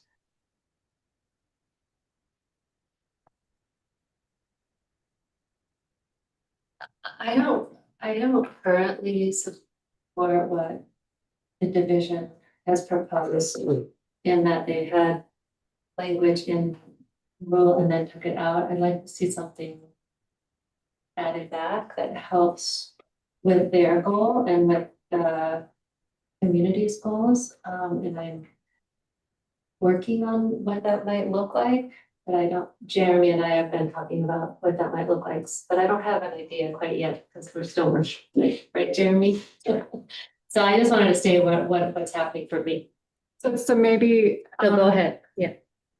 I just wondered if maybe we should circle back to this issue, and we've got a few others to discuss first. Give folks a little more time. Is there interest in talking about the provisions around carbon capture sequestration and? Oh, Commissioner Milford. Oh, Commissioner Sewell has his. okay. I'm sorry, Commissioner Sewell, please go ahead. That's okay. No, I support where the division is going on this, on the long-term contracts. After hearing their explanation, I understand industry side and the, chamber's comments about let's, just provide the data for the current year. But I mean, I understand where they're coming from also. But, if other groups are relying on the information and long-term contracts for their planning, I'd be real careful with that. I think it's a double-edged sword. It tells you the worst case, conditions of what the market will look like. It doesn't mean that the buyer with that contract would buy those credits each year. So it may give you a false picture of what's going on, but just to throw that out there. But where the division is on it right now, I'm good with. Thank you, and I'm sorry I missed your hand. Do others want to comment on that right now, or is it okay to come back after we hear what Commissioner Miller wants to propose? Either is fine. I mean, I know we'll come back to it, but I do just want to kind of just let so I'm generally in support. Oh, sorry. I'm generally in support of what the division has proposed for the near future. I'm still struggling with issues around long-term contracts and transparency. You know, we've heard a lot about long-term contracts and confidential business information. And, the CBI argument is strong. It's, for protecting negotiations and competitive positioning. But transparency is essential for credibility, compliance, and market trust. And I think that there's somehow a compromise there where you're not really giving away any of the CBI, but that you're giving a range of where these contracts are kind of headed in terms of cumulative emissions ranges, right? And so I think there's something there that might be doable, and that's where I'll leave it for now.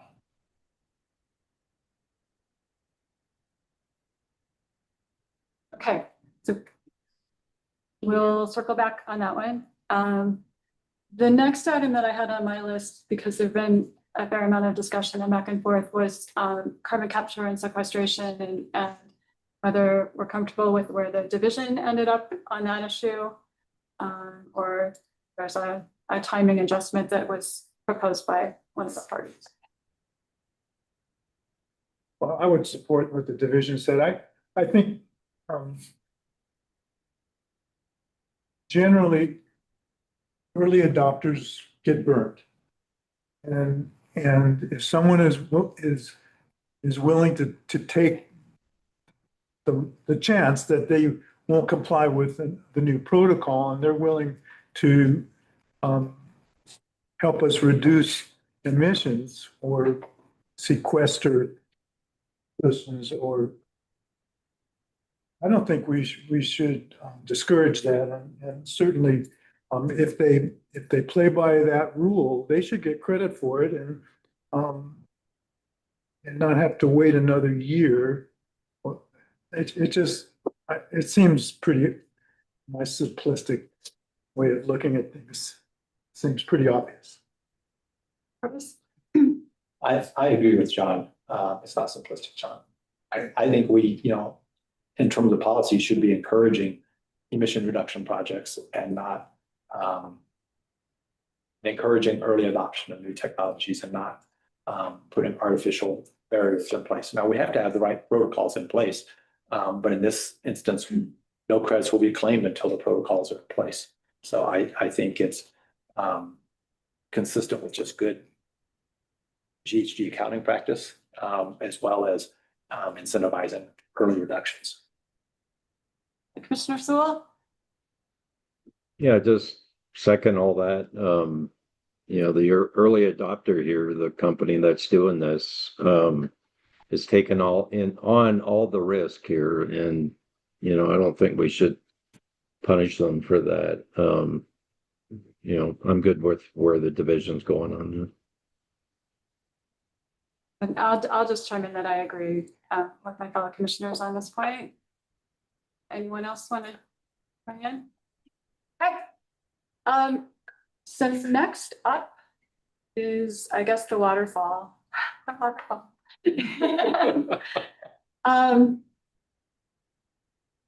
So I can start with my one issue on the waterfall, which we talked about with the division earlier, with some help on the language from JDS, to replace that really vague language, which now I'm forgetting. If available with, No, the like, to the extent possible. to the extent possible. I just wasn't comfortable with that.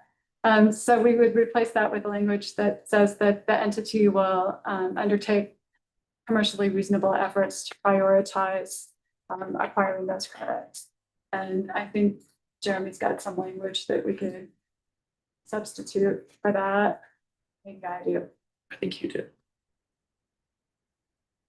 Okay. So what it says now is the entity must prioritize to the extent possible obtaining GHG credits first, the same type and disproportionately impacted community status from the same vintage year. And we would change that to the entity must use commercially reasonable efforts to prioritize, if available, obtaining GHG credits first, and then goes on from there. So that's my suggestion on that language. I'm supportive of that. I had that same topic on my list, so I support that. So are there other aspects of the waterfall approach that we want to discuss?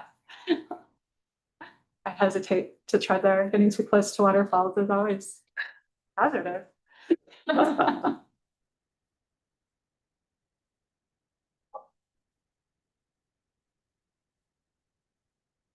So I'm not seeing that. I think maybe the default here would be to go with the position, the divisions language on that.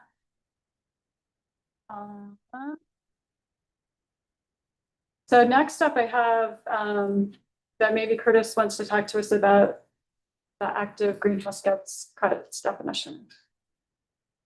Yes, so the active greenhouse gas credits definition, well, figure it out, pulling it up on the screen if out of regulation at least.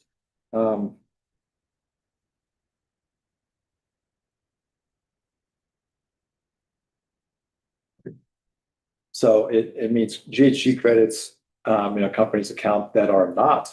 So these are all the ways they do are no longer active credits. One is offered for sale during the auction window. Two is successfully matched through the auction window. Three is previously retired in the GHG credit tracking system, and four is administratively canceled. The chamber had suggested inserting a new number 4, moving administratively canceled number 5, which is, similar to the one for the auction about, under contract and a bilateral contract. When I asked the division about that, their big hesitation about that was how they would track that in their IT system, and it goes quickly from one person's account to another person's account to them being retired. I appreciate that concern. I guess as I thought about it, we're adopting in my mind kind of a legal definition, and it should be in limbo that same way that an auction credit should be, even if that is a little bit administratively awkward for the division. And also, from what I heard, the division's response, they were talking about later under the waterfall. It's unclear how many credits are available and everything. It's unclear to me how. It sounds like they enter an order and it updates. It doesn't seem to me like it places an undue burden on the division, I guess was my, if they want to tag it or if they just want to wait 7 days and transfer from one to the other. I think there are ways to handle it without creating an undue burden, but maintaining what I view as kind of the legal integrity of the definition in terms of treating credits for kind of similar states the same way under the definition. So for me, it's really kind of although I'm not a lawyer and I didn't stay at Holiday Inn Express, it's kind of a legal definition piece is how I'm thinking about it. Other commissioners? But I would support that change. I think for the reasons you stated that it's legally complete. That's helpful. Commissioner Sewell. You're on mute, I think. Sorry about that. I guess to understand what you're saying, you want a new definition for active credits? Is that the gist of what you were saying? Okay. Your reader? Yes. Is this from This was from the Colorado Chambers. rebuttal slide 19, potentially, just so we are all looking, that might be helpful. Most likely. Jenny, would you mind the chamber's rebuttal presentation, slide 19, please? Thank you. That will help us in the motion. Yeah. I looked at it in the direct last night, but I'm sure it was in the rebuttal slides today as well.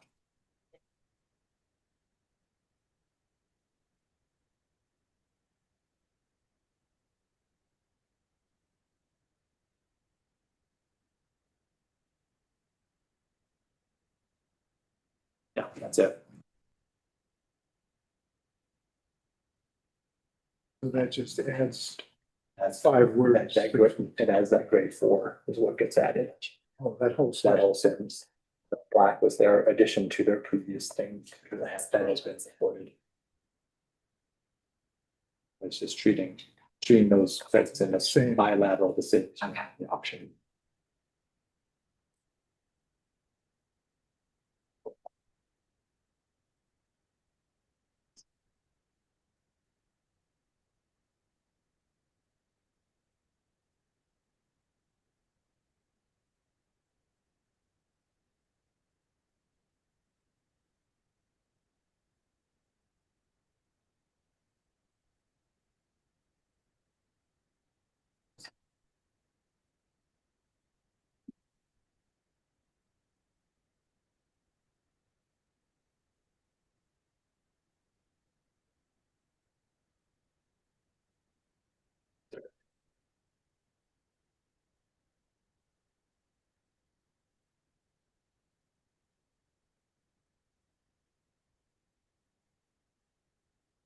So you're just saying they're available for purchase.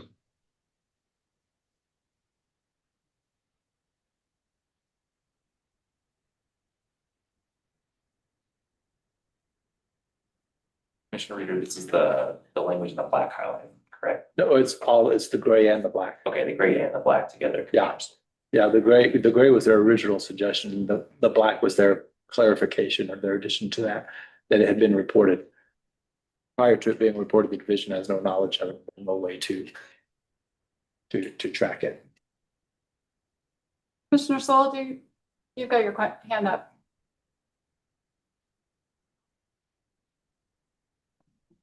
It's down now, but I'm good with that definition. And adding it.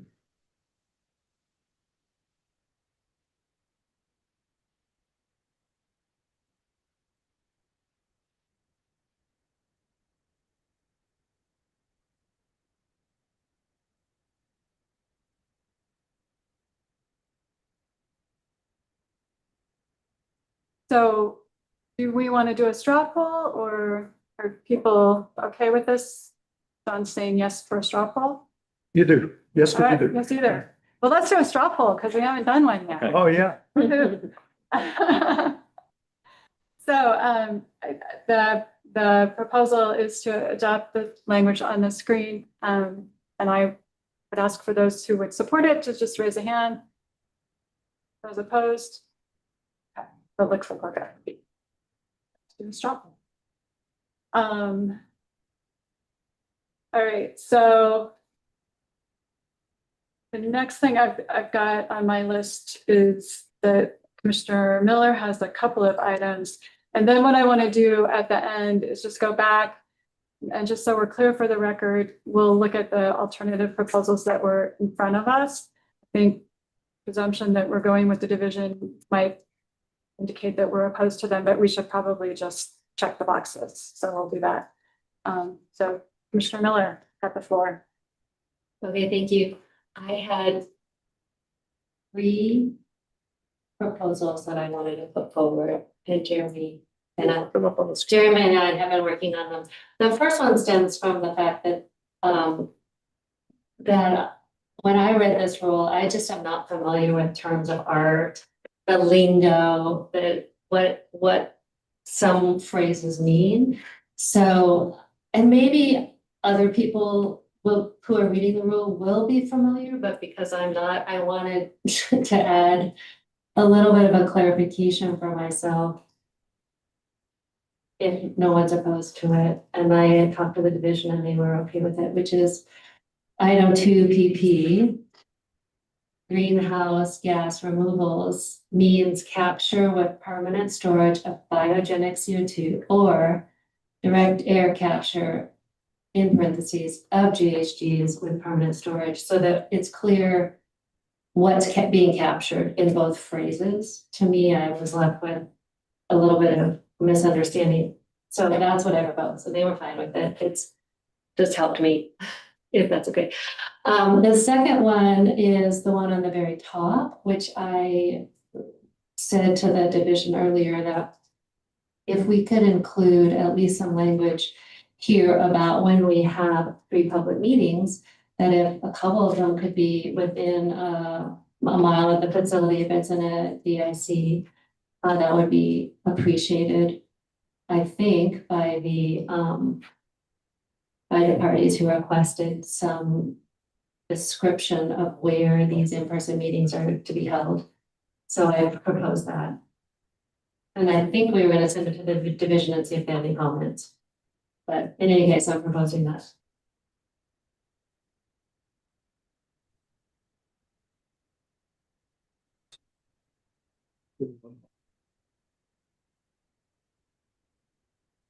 So, We scroll back up, so that's. yeah, So maybe we'll just stay on that one and talk about it. so if. And that sounds reasonable, but what if there's no place within a mile? There's no exception, if you will, there's no alternative location, how? You use the word must. Yeah. Well, it must be held in person and it must be within the DIC. Must be held in person, that's pretty straightforward. Yeah. Does that must affect the 1 mile to the facility as well? Yes, that was the language proposed by the LGC and the RJC group. HJC group. Yeah. So. And I guess, I don't know, but is that always gonna be possible? Yeah, it's a good question. How do you make this fit that particular scenario? I have a couple of questions about this, I Yeah. guess. One of the things that I heard from the division this morning was that with one exception, the current greenhouse gas reduction plans are all completed. And that they anticipate there being an opportunity prior to sort of whenever the next round would be required to, continue to work on the outreach requirements. And so I'm wondering if it's really timely to put this in now versus just really being mindful of this in the future and kind of staying on the division to make sure that they're doing all that they can. I'm a little uncomfortable with the 2 in-person requirements because oftentimes for a lot of the people that we do outreach with, it's been very helpful to have virtual offerings as well. Yeah. So those are my thoughts. I guess I'm kind of inclined to leave it alone for now, but put it on we really need to be paying attention to this list. Yeah, that makes sense. I wanna also keep in mind, these requests by RJC that we pay attention to how we disseminate and communicate with the communities. And so I want to just ensure that we continue to talk about it and try to figure that out. And so trying to put it here, gives it a little bit like, oh, yes, we heard you. We want to do something to address this issue. But your point, Jana, as well, that these plans are already written and that this should be something we could revisit when we're looking at new plans and also maybe I look at the rules for in the future next year. So that's fine if you don't want to do it. It's a suggestion. I appreciate the spirit of this. I do think maybe we could add language in there that says when feasible.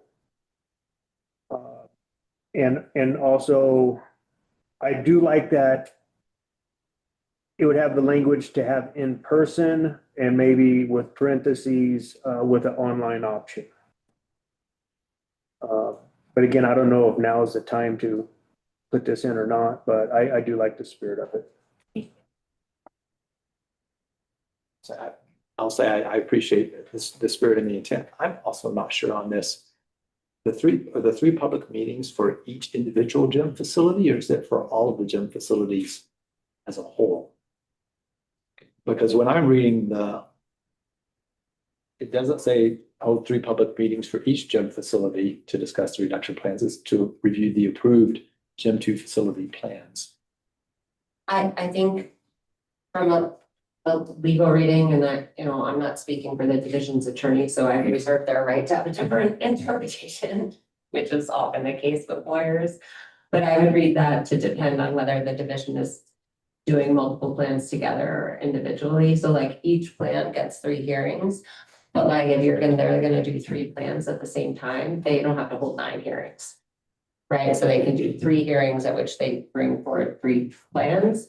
And so that's how I would answer your question, Commissioner. And I was trying to read the language around it, and there it talks more individually about the plans, but I also have a hard time thinking the division's gonna do for 17 facilities, do 51 meetings.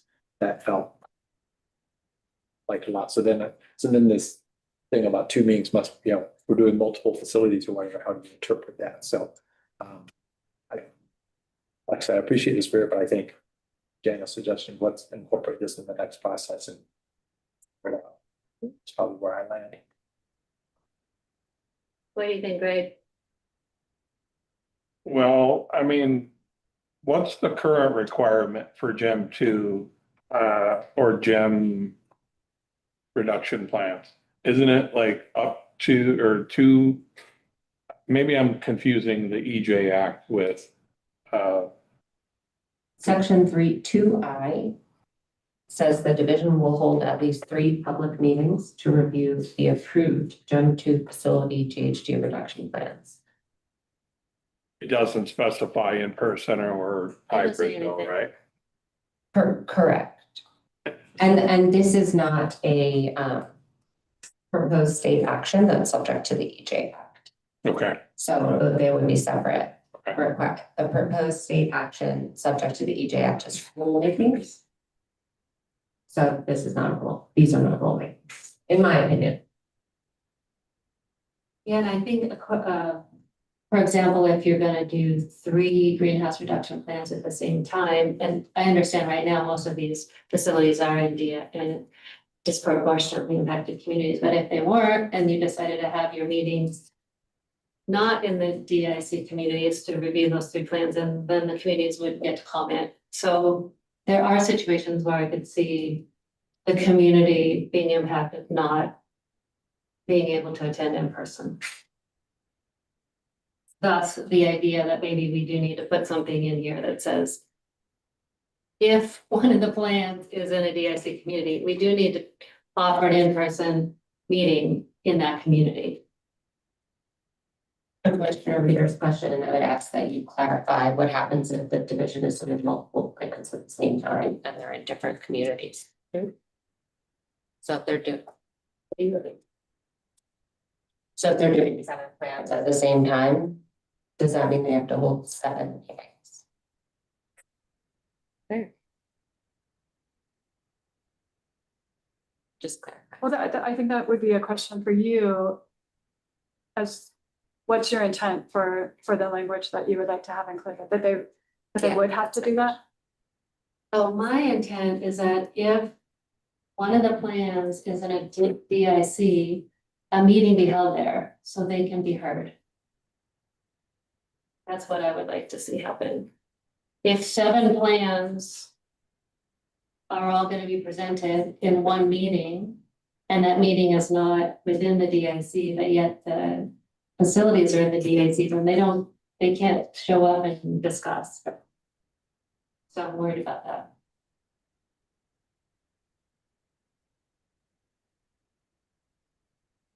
So could we come up with language that would address that concern?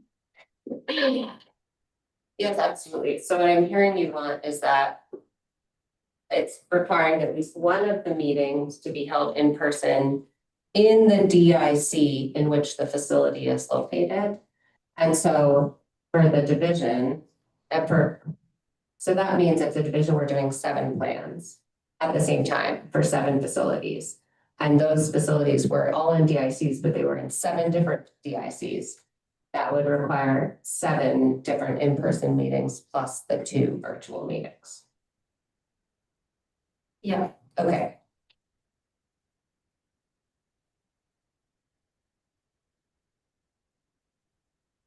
Really,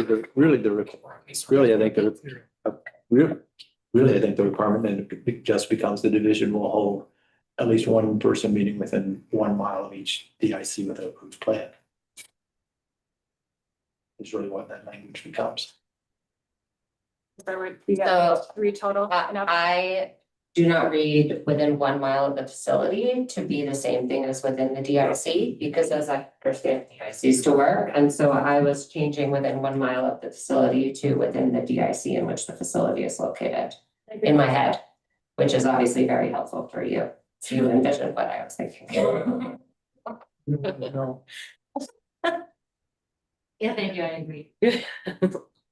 So if you're comfortable with that language, then I would propose that we do a straw poll on whether or not we want to have it included in a big package that we're going to vote on. Sure. To do what now? I'm sorry. I said if Commissioner Miller is comfortable with that language as the proponent, then let's have a straw vote on whether we're in agreement with it. Or I guess if anybody would like to make friendly amendments to it before we vote, we could do that as well.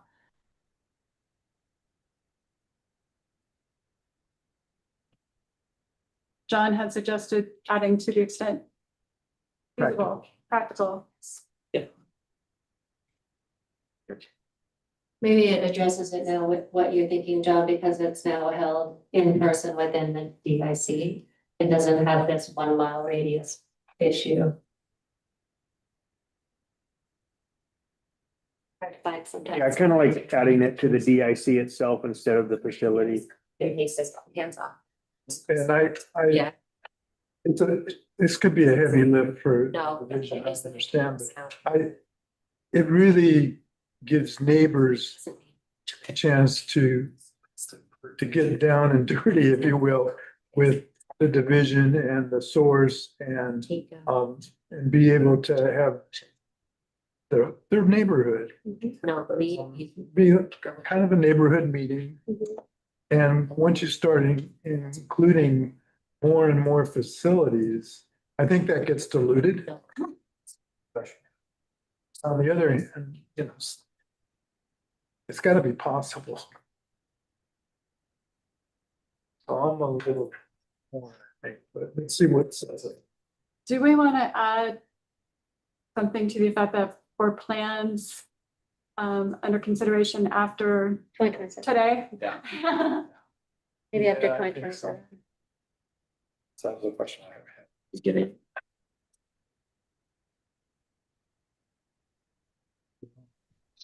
This is Patricia from the HJC. No, I'm sorry, Miss Garcia Nelson, there's no party questions or comments during deliberations. Apologies. Okay, I just wanted to clarify. I know, just please, I'm sorry. I know you want to clarify, and I know it's very hard to watch the commission not maybe get what you were after. I have been there.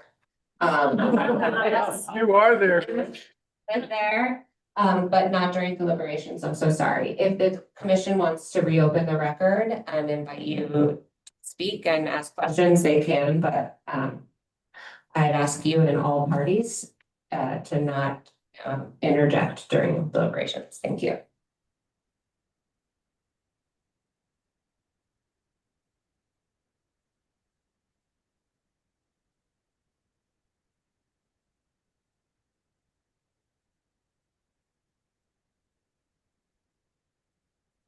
Yeah, I like that. Any other friendly amendments before we straw poll it? No, I like that better than what was up there before, Yeah, so. me too. Should say.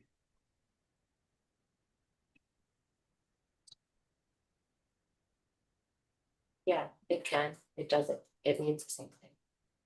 Yes. For each energy facility.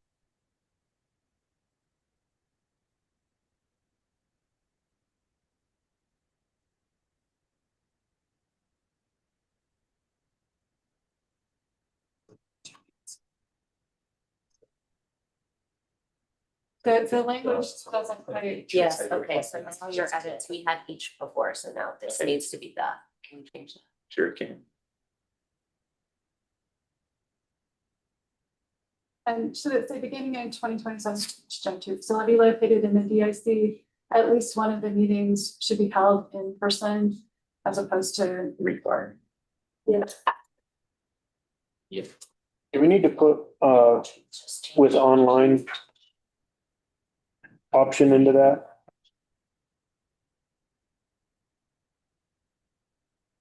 Hybrid meeting? Up to 3 meetings. Can you speak into your microphone? I'm sorry, we didn't hear you.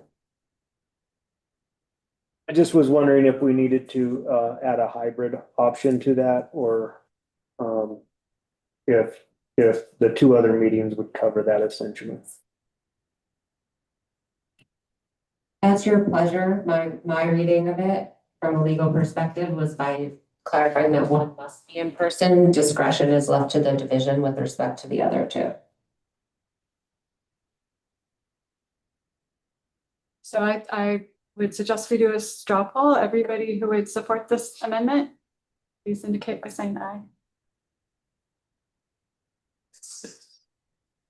Carrie, okay. Right, you have one more? Okay, thank you so much. And then, because we've been talking for such a long time about the long-term contracts, many of us had questions. I went back with Jeremy to kind of try to sort things out, and we came up with a proposal where we could ask that the parties inform the division if there's a long-term contract over multiple years with the credit quantity and the year. We took out the price because I felt like that was a real big issue, and that the LGC was fine with removing that. And so this is a proposal, which is a modification of what the division had and then took it out. And then LGC proposed, but this is not what they proposed. This is different. So just for your information and consideration. Yeah.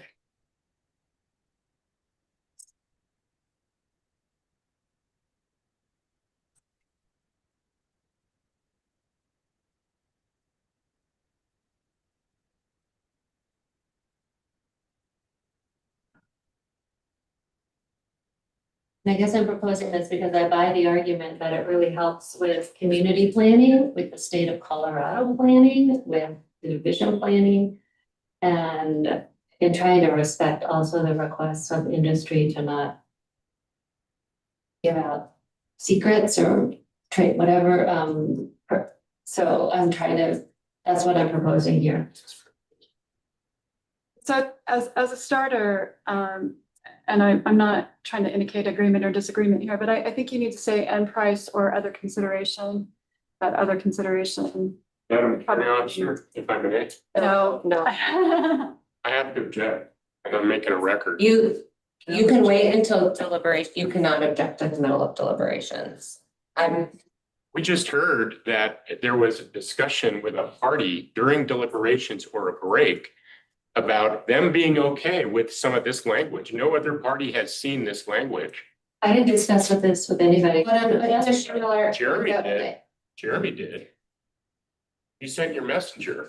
That is improper. The record is closed. You did not, first of all, your objection is noted. Thank you. Yes.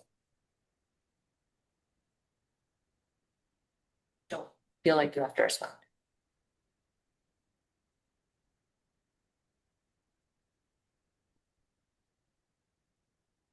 So are there other comments on this proposal?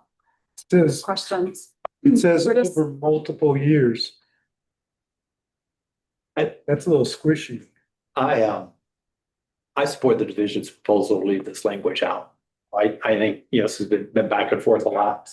I think we're getting into asking private entities and for a lot of confidential business information. While I can see some possible utility for the division in terms of trying to look out at the markets, I also think we should keep in mind we've only had 2 auctions. And as was noted earlier during some of the testimony, I think we get to 3 and 4 and 5 and 6 auctions, you'll see patterns and you'll recognize things. Some of these things are not clear because of where we are in the process. And I think as the market matures, a lot of this will be a lot more obvious to people, and the value of this kind of disclosure, which I think is already not great, will go down even further. Secondly, I did not find the LGC's arguments about how they would use it to be persuasive. They were just like, there were vague assertions that would help in their planning. And I did not hear anything specific when I asked, well, why don't you just go talk to the party? So they said, well, we do that. Well, I don't know what additional information you're going to get or requiring by putting this into a regulation. There's also on a lot of this, a balance between private entities, whether that's a private individual or private companies, right to have private information balanced by public's desire to know or need to know, and what is the benefit of the public knowing certain things. And I think this is one where the benefit is very low in terms of the public knowing things, and the intrusion on a private individual or private company's information is high. So I think we should leave that. I support the division's current language around long-term contracts. So I'll chime in next. I agree with Curtis. Basically, I understand this was a highly contentious issue, but I was persuaded by the testimony about how many different varieties of long-term contracts there could be, including options to buy. And I just don't think the information that would be provided warrants the request for disclosure by private entities. So I would also support the way the division has currently presented it. You know, I'm torn on this one. This is kind of goes back to what I was saying earlier. You know, I mean, I've been in climate planning, and there are a lot of things that you think about for the future to determine, is this a realistic goal? Is this is this a stretch goal, or is this something that is, in between? And, where I think I am okay with what the division is proposing is the GEM viewer is going to be updated every year, right? Whether it's based on after reports are submitted or it's after auctions are completed. And what the GEM viewer is showing is that we are almost to the 20% reduction goal in 2030, and actually are projected to probably be much below that. So do I think that, like, on an annual basis, people will have a sense for, whoa, what was that big drop? Maybe it will be long-term contracts. So I think with that, I'm okay with what the division is proposing, but I understand Commissioner Miller's concern there. Do I think that there could be aggregate and anonymized data that come from long-term contracts that would be useful for the division and for the stakeholders? I do, without compromising CBI. So I will go with the majority on this one. And I'm not sure that there's anything in the SBAP that can be done to kind of prepare for that future, whatever the next round is going to be after the 2030 targets. So I'll leave it at that. Commissioner Sewell, do you have a comment or a question? Yeah, I'm kind of, it seems like we've hashed through this already, so I'm not sure why we're bringing this item up now, but I don't support the item. Thank you. I'll go with the division on this. And as an aside, I'm not sure how enforceable this would be. They are private contracts. I'll support the division. I just want to add that I heard your questioning of the local government, and you ask, why don't you just go to the company? And I heard them say, we do, but we don't get the information we need. That's what I heard. I heard something slightly different. They did say that a little bit. They also said this might help us, but they also said they give us information. So I thought it was a little bit of a mixed message, but. Yeah, and I agree with what Greg said. I think this can be very useful, but at this time, we can, yeah, I can table it for the future and see where we can go with it in the future. Commissioner, if I may, I just want to clarify for the record, that when I was working with Commissioner Miller on this language, the rulemaking was still open. Just, you know. Thank you for that clarification. So as I mentioned earlier, I want to go through the alternative proposals just so we've got a clear consensus or sense of the commission for the record for them. But before we do that, are there any other issues outside the parties' alternate proposals that commissioners want to raise? You know, I think Commissioner, yeah. the only thing I had some SBAP language when we get to that point, but it's not. Let's do that now. The proposals now. Let's do Okay. that now. Okay. So you can go up on the screen. Of course, it spans the page. So this is language from. Can you make that a little bigger, please? Page 72 of the SBAP, I believe.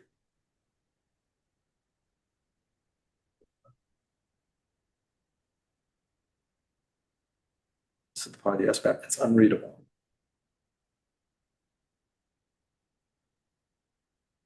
Anyway, I only had two very small edits. This is the section where they have a number of clarifications. They have 2 or 3 paragraphs. And then they have kind of this third paragraph, which I didn't like the way it read. It's kind of 2 separate thoughts in 2 sentences. And the use of the word further makes the second sentence sound more connected to the first than it is. The first sentence talks about clarifying any reduction of co-pollution has to be on location. The second sentence is that any gym facility has to achieve those additional reductions for GHGs. So my 2 suggested edits are down below. It is to say finally, to sort of change that from further to finally and make it more clear that this is the last topic in a range of topics of clarifications, and then adding GHG emission reduction or the emission reduction requirement to make clear what reduction requirement we're talking about. So it's really just two very tiny edits for readability and clarity from my perspective. Is there any discussion in this proposal?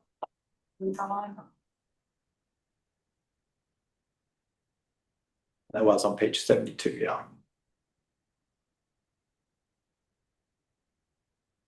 I'm okay with it, and I don't see other hands up.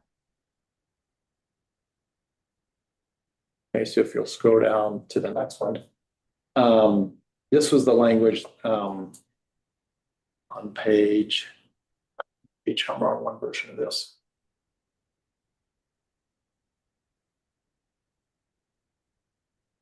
Page 73, yeah. This was the language that I asked the division about in SIR rebuttal about the additional things the 4 additional things they're going to do. While I personally have heartburn about including this list of 4 things and having the division do all that, and I'd be interested in whether my fellow colleagues on the commission want to keep all of this in. On the assumption that we do want to keep it in, I at least tried to reword the first paragraph for clarity, I guess. I think I kept all the same information, but the way certain things were phrased were funky for me. So the list that we're not seeing, you're keeping the same. So the list down below is kept the same. The 4 items in yellow are the original language. I'm really just, at this point, I'm definitely proposing we edit the introductory paragraph. I'm interested in feedback from my colleagues as to whether people want to keep this or not. I would be fine taking the whole thing out, but if we're going to keep it in, I would at least like to fix that paragraph. Well, I'll kick us off by answering sort of that second question. I strongly think we should keep it in, as you might have anticipated. I think the clarifications for the initial paragraph are fine.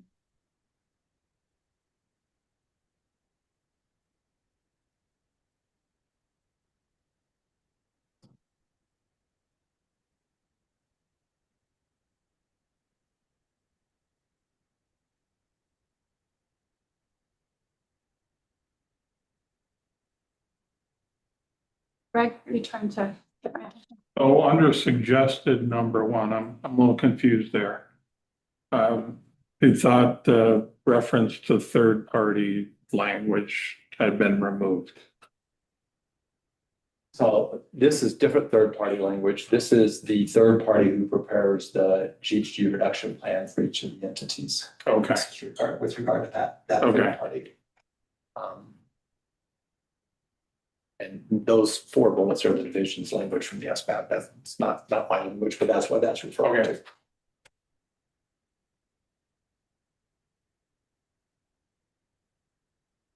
No further comments or questions on this one? Is there a consensus that we could go with this change?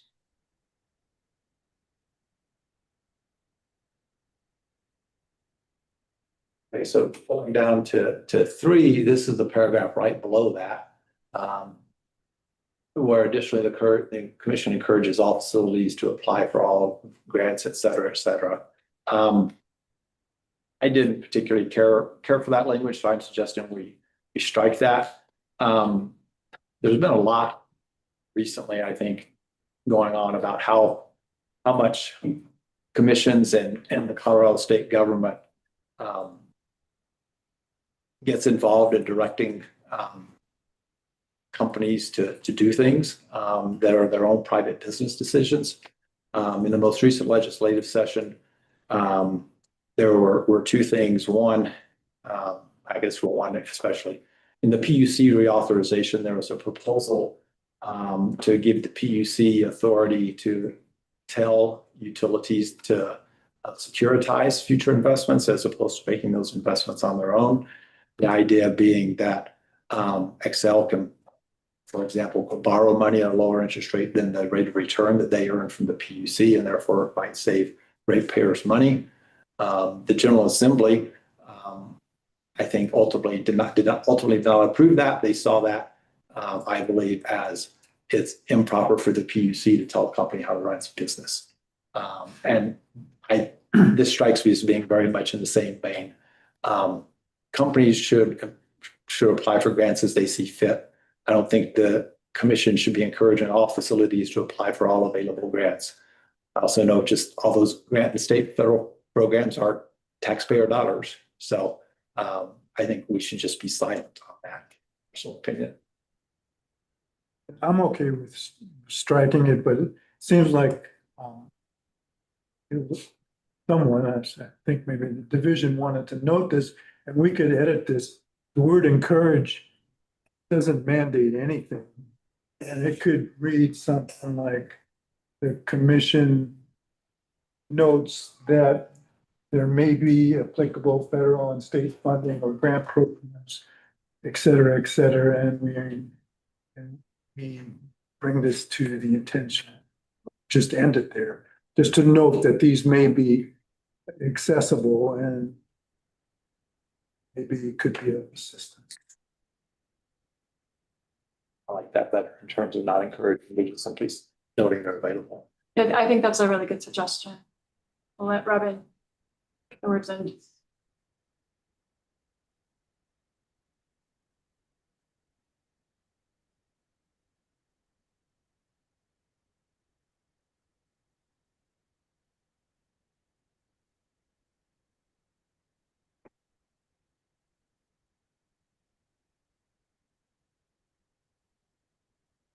Okay. I'm good with that. Greg, yeah. I mean, I just think that's common business. If there's money out there and you think it can help you, you'll go for it. And if not, you won't. So I like that and highlighted in yellow better than the one before. But I almost wonder if it even needs to be said. We just leave it out. I would just say, break it.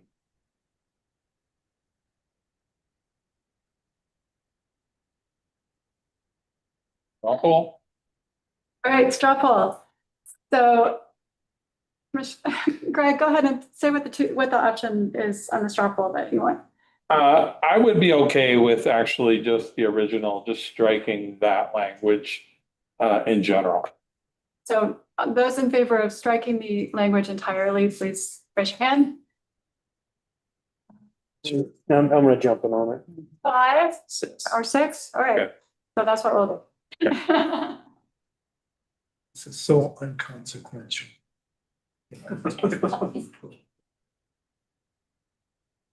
And the last one. So this is the SBAP, oops, page 79. The language about, CCS protocols, we may need future development, future ideas there. I'm certainly comfortable with all of that. I took particular exception to the example of a future Reg 27 rulemaking that was used about leaks from CCS, I believe. I think we should just strike that, just leave it as is in terms of future rulemakings. Yeah. And that's what, and the sequester part. That is an upset condition. I think that's the wrong example to put in for a future rulemaking. I think we have existing things that cover upset conditions. And I also know, and I think the division's little graphic in the SVAP about how we look at net emission credits versus generations and removals actually is a sufficient philosophical framework for addressing that scenario. So I just think it's much cleaner to take those two sentences out. Other commissioners, I'm fine with I that. kind of remember reading that and thinking, for example, why don't we just put by the way? Yeah, okay. Other commissioners comment? Okay, I think we have consensus to strike that. That it? That's it. Okay. Jeremy. I just want to recap very quickly, this document we have on screen. Jimmy, can you scroll back to the top? So by my notes, Commissioner Miller's item number 1 passed the straw poll. Item number 2 also passed the straw poll. Item number 3 did not.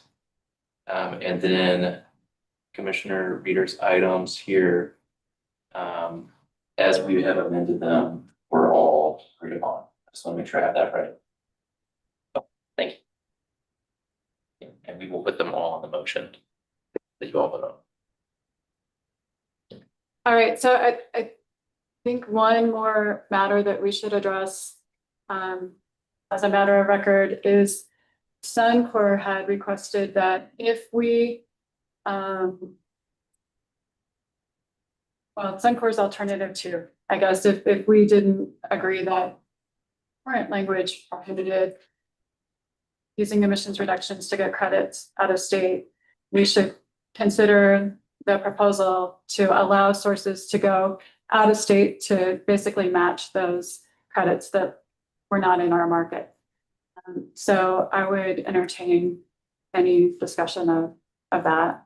I say no. I am intrigued by that idea, but I think it's outside the scope of this rulemaking. I think it becomes a foundational change. I had thought of this at one point, but didn't earlier today.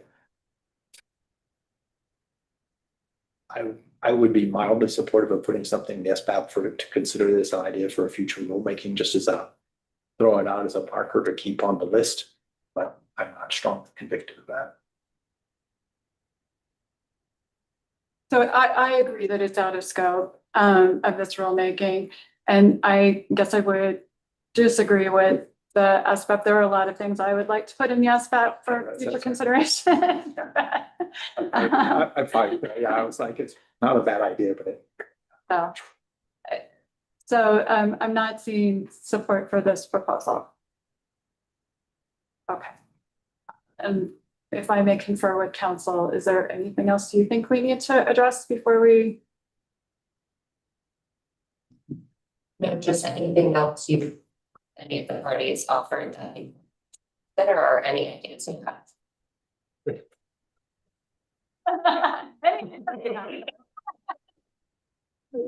Last generation.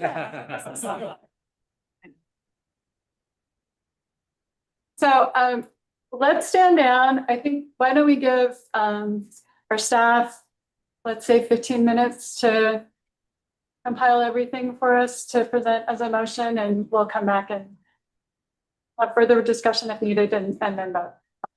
Thank you all. Thank you. So we'll come back, looks like 2:10, that's all right? Okay. Shouldn't take that long. We already had that long. Yeah, they do waterfall and. It's already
think we're ready to continue. I just want to give one, I guess, last opportunity to commissioners if there are any further questions or discussion.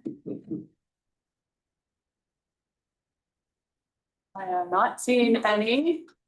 So we would entertain a motion, and I think we're going to get some help up on the screen. I got you.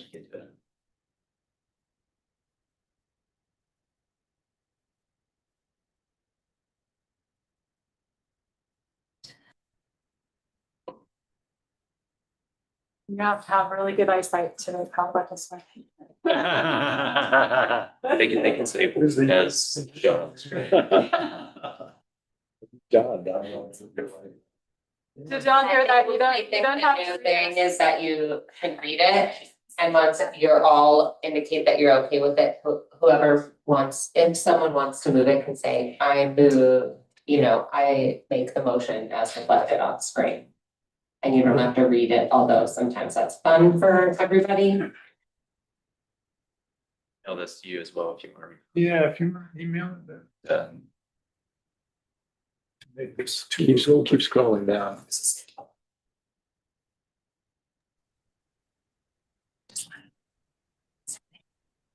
Just for the party's sake, this is in the public folder if you also want to pull it up and read it.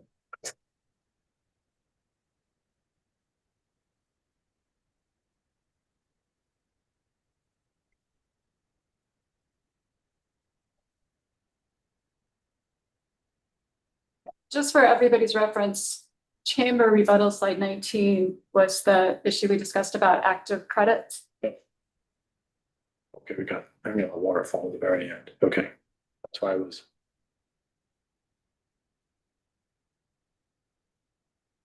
Commissioner Milford, do you want to go through each bullet really quickly and just say what it is for the record, and then let people read it as you do that, just so in case people can't scroll or they want us to scroll, all the things.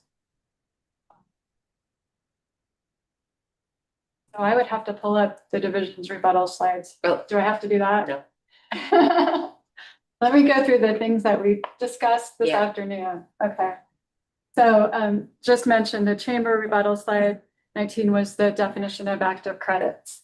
Commissioner Miller's clarification, I think it's clear from what's up there. And then the edits to Part B, section 2.2, that language is. Then we had the SBAT language changes, the minor ones, finally, and adding GHGs. And then let's see, the introductory language on the 4-item checklist for DIC plans. Scratching the encouragement statement. And then The CTS. deleting the examples for the SBAT language on page 79. And then this is a little bit out of order from when we discussed it, but the change to the waterfall Part D, section 3B, 4B2 to change the language to must use commercially feasible efforts to prioritize. And then the addition that we always provide, the opportunity that we always provide for correction of typographical errors. And I think that is what we had discussed this afternoon. If there's anything missing, this is a time for commissioners to say that. Okay. All right. So now, Commissioner Sewell, sorry. Are all the dates correct? So, No. sorry, Jeremy.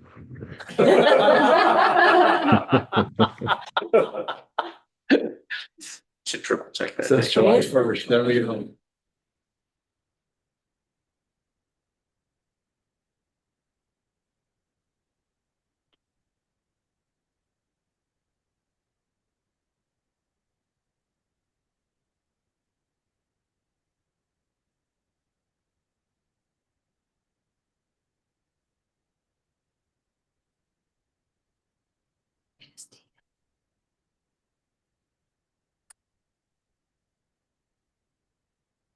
we could change this to. Let's change it.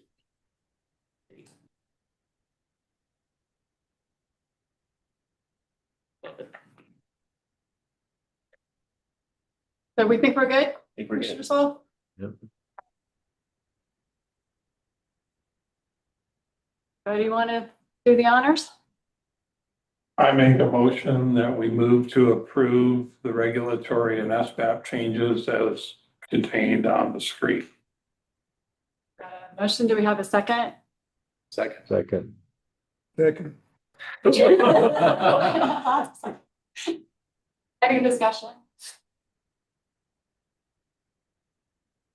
Okay, all in favor of the motion, please signify by saying aye or raise your hand.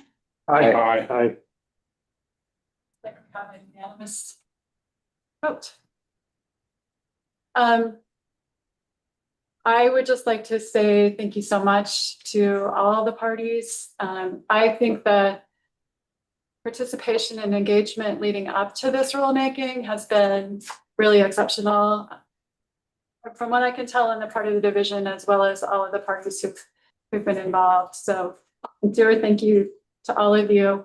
I always want to thank our division staff, or our commission staff, I should say, division staff too, but commission staff here in particular for all their support of the process that we go through, and my fellow commissioners for their attention. And thank you, Thank you. Jana. Thank you, Jim. Yep.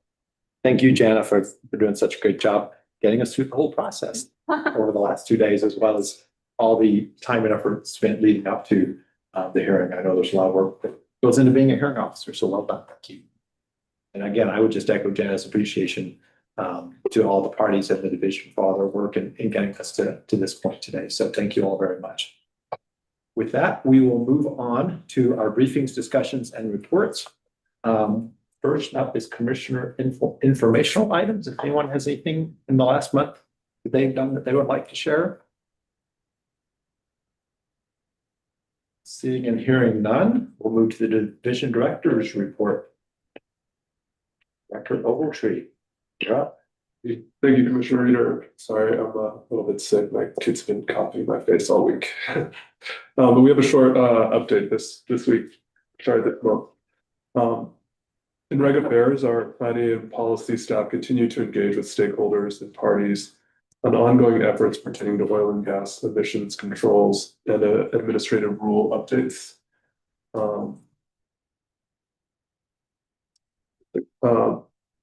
Annual updates to common provisions, penalty provisions, and updates to regulations 6 and 8.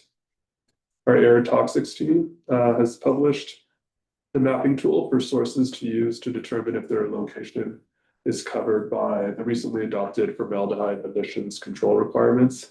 And it continues to coordinate with permitting and compliance teams on additional forms and processes to implement the other Reg 30 requirements for sources of priority air toxics ahead of any compliance deadlines.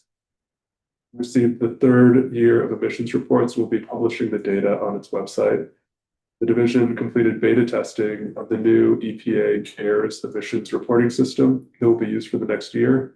This new system is on track to register new users and opens in January of 2027. The division is working on guidelines and other training materials which will go out for stakeholder input later this summer.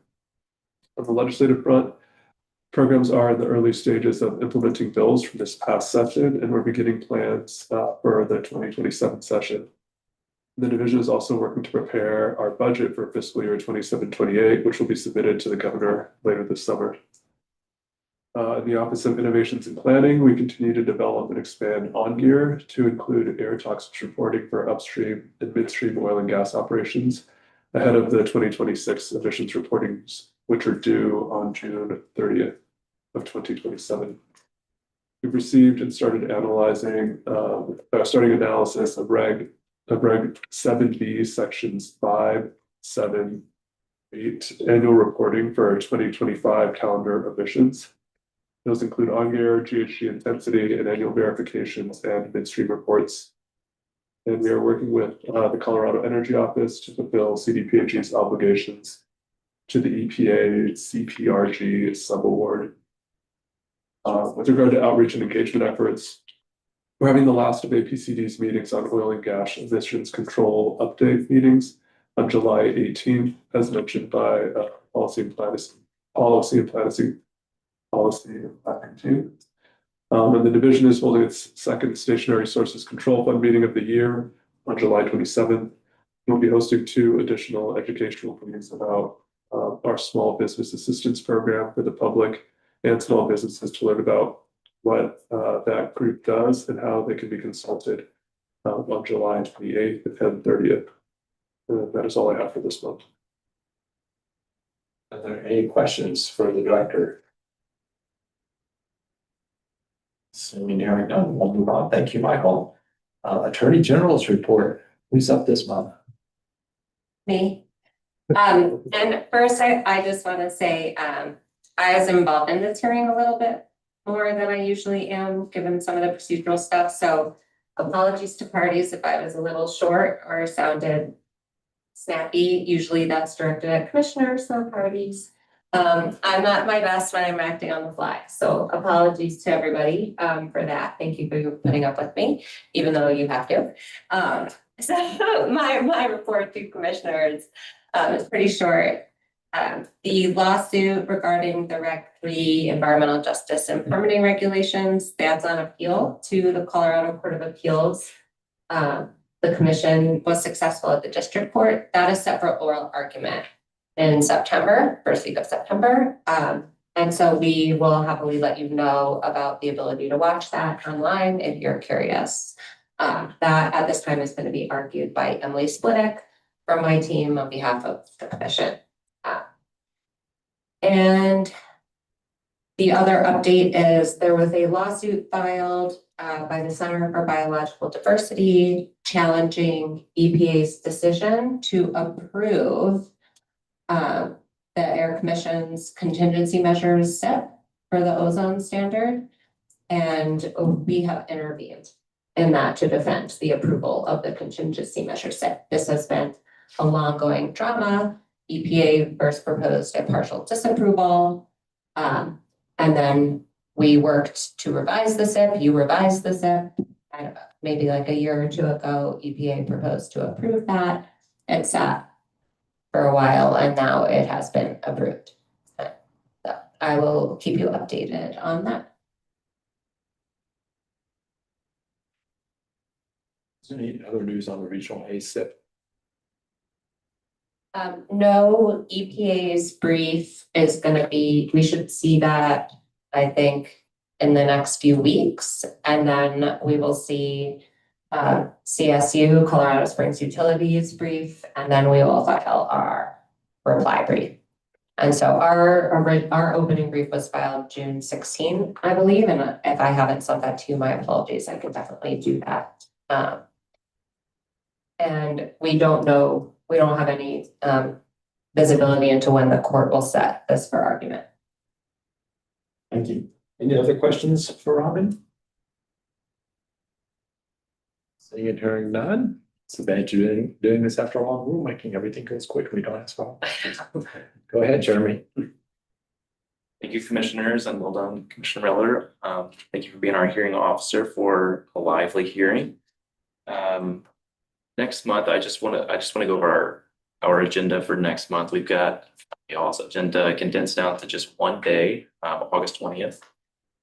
There's no rulemaking hearings for next month, which is nice. Nice little break for you all. So we'll do our public comment session top of the morning on August 20th. And then we will move into some briefings. We have 4 briefings on your schedule, one on the greenhouse gas emission reduction roadmap.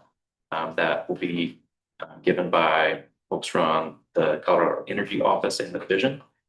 We've got an update from the Air Quality Enterprise on some of the grants that they've been given out, and an update on EnviroScreen 2.0 from our EJ team.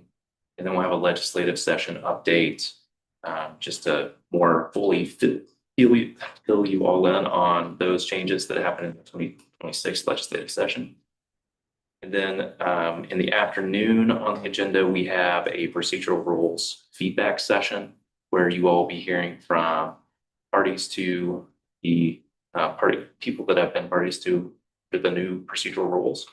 I've got a meeting next week set up with those folks to kind of hopefully nominate some people to come up and speak in front of you, so we don't have 20 people up here and instead it's more like 5 or 6.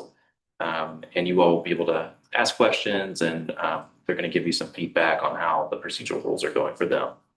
And then we'll have our typical briefings, discussions, and reports at the end of that. I do want to note that the RAC will be here next month as well to give their update. You said it's just one day. Just one day. Oh. Be a lot of information coming at you, but you all had great practice at that from the retreat, I think. Any questions for Jeremy? Just one question. If I remember correctly, way back to Wednesday afternoon, I think some of the public commenters mentioned that CO is doing some road mapping around industrial sources and their greenhouse gas emissions. Is that part of the briefing, or is that a separate, different roadmap? I will have to check on that. Okay. It might be of interest if they're ready to share. Yeah, I will clarification from them. Oh, Commissioner Sewell. Yeah, Jeremy, were you able to secure the slides from the cement plants presentation, or did I miss that? I will get back to you that with those slides. If I don't have them, I'll make sure to get them over to you. Thanks. Any other questions? I'm not seeing any. Okay. Well, that concludes our agenda. Again, thanks to all the parties for the Reg 27 rulemaking. Thanks to everyone on the commission for all your hard work over the last couple of days, as well as the support of commission staff and all the wonderful snacks. And thank you, Jen. And with that, we'll adjourn the July meeting and we'll see you all in August. Thanks, everyone. Jen.